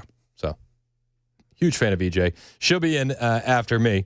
And while we have some time left, there are a few things that I wanted to get to today.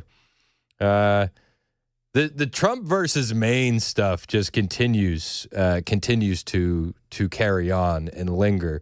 This may go down as my favorite piece of audio from the Trump administration, 2.0, from the second Trump administration, when he was sitting in the room full of all the governors, and Trump says, "Is the governor from Maine here? Is the governor from Maine here? You need to stop messing around with all that with all the boys and women's sports because people don't like it." And polling in Maine actually shows that, was it like 70% of Maine doesn't want boys and girls sports? But this was honestly chef's kiss for Donald Trump. This moment right here. I understand Maine. Is Maine here, the governor of Maine?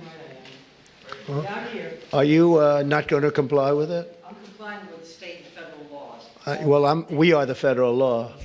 Well, you better do it. You better do it because you're not going to get any federal funding at all if you don't. And by the way, your population, even though it's somewhat liberal, although I did very well there, your population doesn't want men playing in women's sports.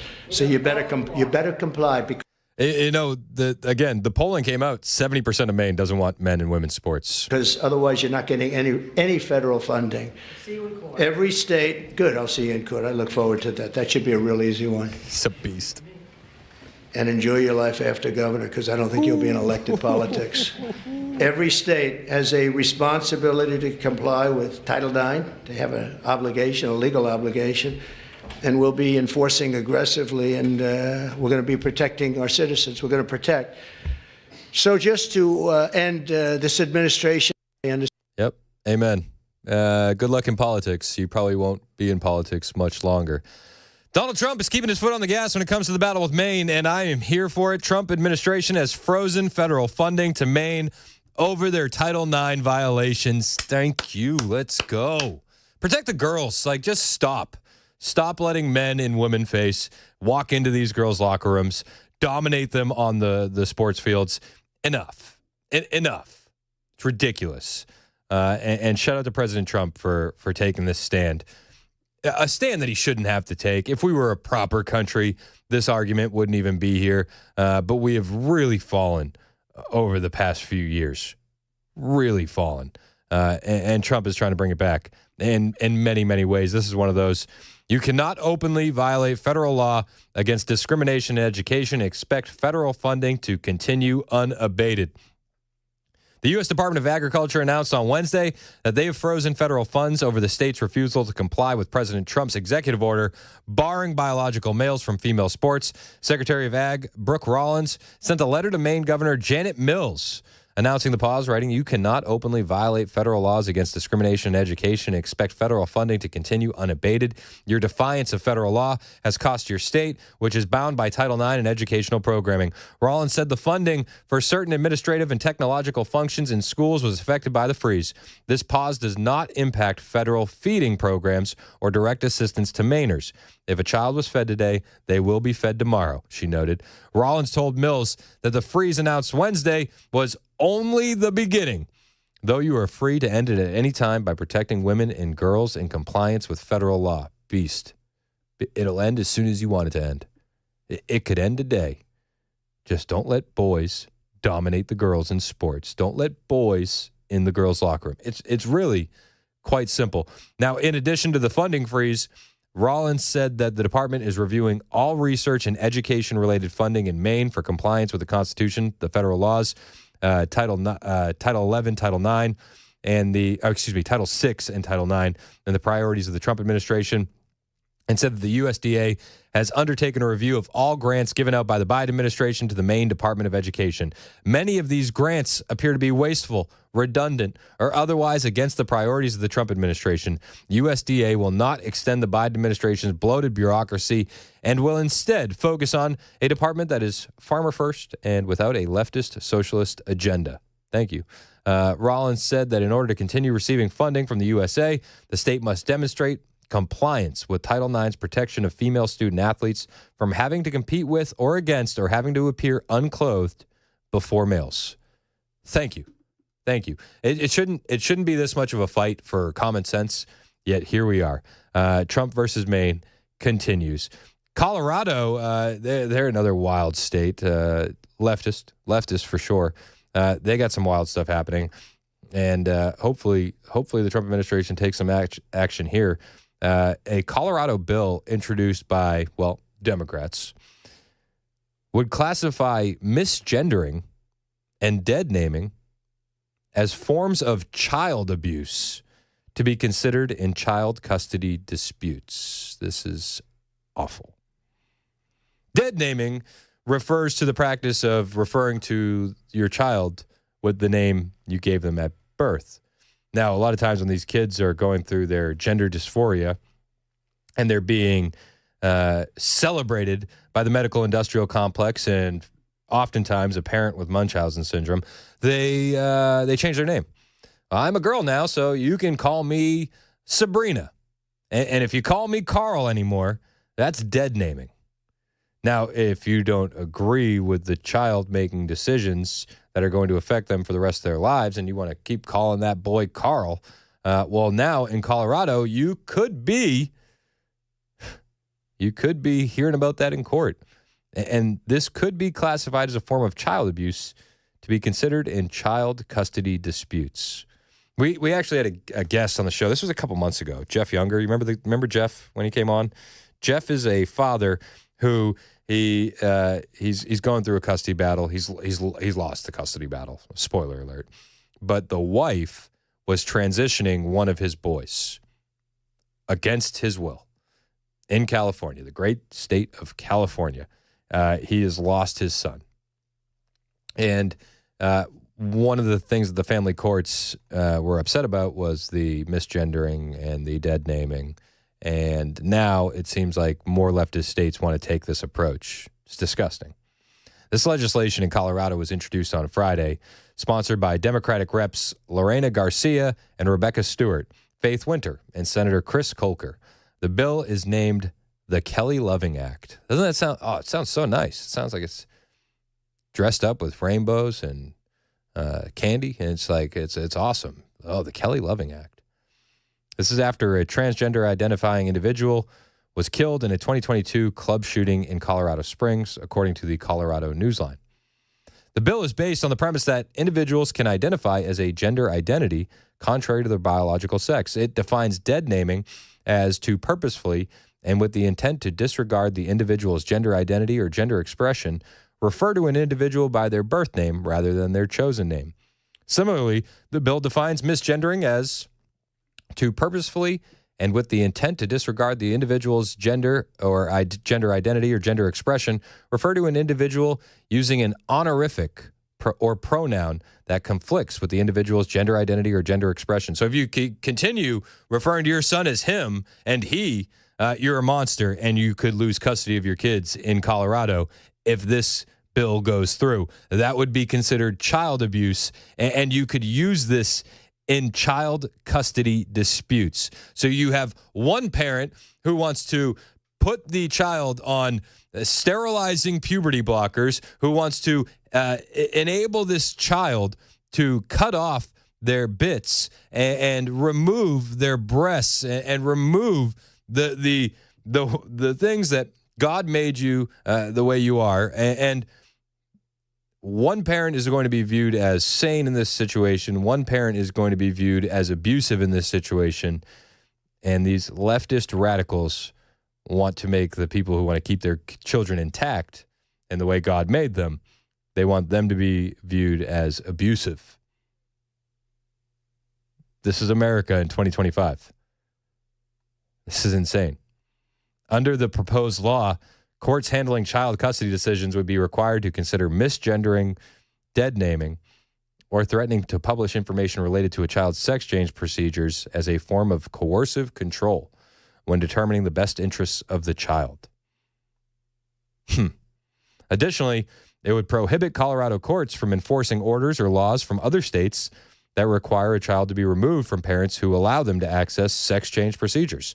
So if there's a custody dispute and mom gets a wild hair and talks this kid into changing their gender and flees to Colorado, yet dad is in a conservative state and that conservative state doesn't agree with this, well, Colorado courts would be prohibited from enforcing orders or laws from other states. So even if you get a sane judge, that judge could have their hands completely tied. The bill would also classify misgendering and dead naming as discriminatory under the Colorado Anti-Discrimination Act. It would further mandate schools to adopt policies regarding chosen names and prohibit school dress codes from including rules based on gender. This is the insanity of the left on full display. This was always the end result, right? Giving these insane leftists control over the kids. It's disgusting. I hope this bill doesn't pass, and I hope somebody intervenes, somebody sane intervenes in the state of Colorado. We'll cover this and bring you updates as they become available. Knowing the state of Colorado, this thing's probably going to pass, right? Like it's probably going to pass, which is a damn shame. An absolute shame. But we'll follow this story for you, and we'll bring you updates when we get them. It's 11:49 on Super Talk 99.7 WTN.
It's 11:53. Super Talk 99.7 WTN. My name is Chris Hand. The show is brought to you by Better Water LLC, water filtration systems, water softeners, betterwater.com. Very excited about Aaron being in studio. EJ Haust, what's up? How you doing? I'm good. How are you? I'm good. My dad called me EJ, so that's my radio name. I love it. I love it. We're excited to have you back. Thanks. You filled in for me before. You always sound great. I did. Thanks. Yeah, I'm on Dan's show in the morning sometimes. And just a news junkie and somebody who's done a lot of radio fill-ins and helping and that sort of thing over the years. So, excited to be here. You're in the right place. What stories have been piquing your interest today? Well, everybody's talking about tariffs. I've got a little bit of a different spin on things. I think the headlines are almost getting saturated at this point, so trying to bring a different angle to that. There's a Bayer Monsanto coordinated effort across multiple states that we're going to dig into a little bit. The modern Ag Alliance. We've heard about them. So Tennessee is falling victim to that also, and unfortunately, some of our GOP folks need to be explaining themselves. Yeah. Well, I mean, hey, why should we be able to sue a company that would give us cancer? I mean, it seems pretty straightforward at this point. They're going to tell you there's some nuance to it. I'll get into it, but it doesn't have to be nuanced. It is pretty simple. Private company, private situation. Government doesn't need to step in the way. No, and every time we see the government give a huge company liability protection, that's right. Nothing good really comes from that. Yeah, nothing. And we're not the only state. So obviously this is a coordinated effort. So I would love to know, and I don't have enough of the resources. You know, I'm not WTN, but you're pretty close. I'm getting there. But no, I would love to know kind of where the lobbyists are and who's pushing for this. And I asked some of our lawmakers, so I'll let you know what the result of those questions. Very cool. Very cool. And then what else? What else is on the radar? What else is on the radar? Okay, so my X handle is EJ Under the Radar. Yes. So I like to look at the stories that nobody else is talking about. Yes. And so I've got kind of our craziest clips of the week, our most outrageous claims of the week so far. So we'll go into that a little bit. But yeah, I mean, ultimately we'll touch on some tariff stuff, the cars and vehicles. Vehicle manufacturing isn't the only business or industry that is weighing in on all these tariffs and what it's gonna, how it's gonna affect their business. So I think it's important where most people are looking at the cars because they're kind of separated out of this country battle that's happening out there. There are some other industries that are they're weighing in and they're making a point to say whether or not it's good or bad. And ultimately, if we look at this as a long-term thing, it's hard to make the argument that it's not going to be a good long-term solution. It really is. Yeah, I'm with you. It's just, many people are saying these tariffs aren't even going to be here the back half of 2025. Yeah, of course not. They're a negotiating tool. And listen, the same people who have been telling us everything that turns out to be wrong for the last 10 years are now freaking out over the tariffs. I said this today. Oh, okay, perfect. So we're on the right track. Right. I always figure, if the right people are opposed to it, then I'm probably on the right side of that argument. Yep. So, I think it's funny, everybody seems to be an expert, right? So all your friends, all your neighbors, all the politicians, all the talking heads on media, they used to be Ukraine specialists. They knew everything. Oh, yeah. They were experts on Ukraine, and that pivoted. They're the same people that used to be COVID experts. They were immunologists for a couple of years there, and now all of a sudden they're all international trade geniuses. No, they're absolutely not. So let's take the information that we've got, right? Let's go ahead and trust that the entire team of humans who are way smarter than I am that are surrounding President Trump right now and helping him craft these policies, which, by the way, every one of them so far, pretty spot on. They've been good. Right? So why not go ahead and say, all right, benefit of the doubt, we're going to quit the knee-jerk reactions. We're going to slow down for a quick minute. Let's just see what plays out, see what the other countries say. Vietnam already coming back and saying, yeah, we're ready for zero. Argentina, we love Milei. Yep. He's already coming back and being like, all right, let's play fair. So I think in the end, you're right. By the end of 2025, this is going to be a very different conversation. And the markets react over news. Oh, the markets are freaking out. It's like, okay, well, wait, because as these countries come in and renegotiate, we're going to have a wave after wave of good news, and let's see how the markets react to that. Right. And then some people freak out about this kind of stuff. Other people look at it and they go, okay, where's the opportunity? I saw a car dealer. This ad was going viral. He's like, all right, guys, we're going through the lot. He's like, let's talk about what's going to be tariffed and what's not. And this guy owns a car dealership, and he says, all right, you're I forget which company it was, but like, this minivan, no tariffs, made in Indiana. This one, you're going to hit a tariff on this. And he's like, how about this one? No tariffs. It's made up there in Ohio. Right. And it's like there's going to be opportunity there. Like even for car dealers that are going to get hit with certain tariffs, there's opportunity to sell other cars there. And like there's a marketing aspect to this as well. Totally. Absolutely. I mean, if you really look at where their expertise are in the marketing side of things, it's who's going to pivot quickly that will benefit from this. Because you really can. I mean, Ford's already come out and said, all right, we're going to offer employee pricing. And they are going through and saying what that will mean. You'll find individual dealerships will kind of take advantage and be like, hey, we got to get these things off the lot. We're going to, it's going to be tariff next month or whatever. So right now we're offering this price or whatever.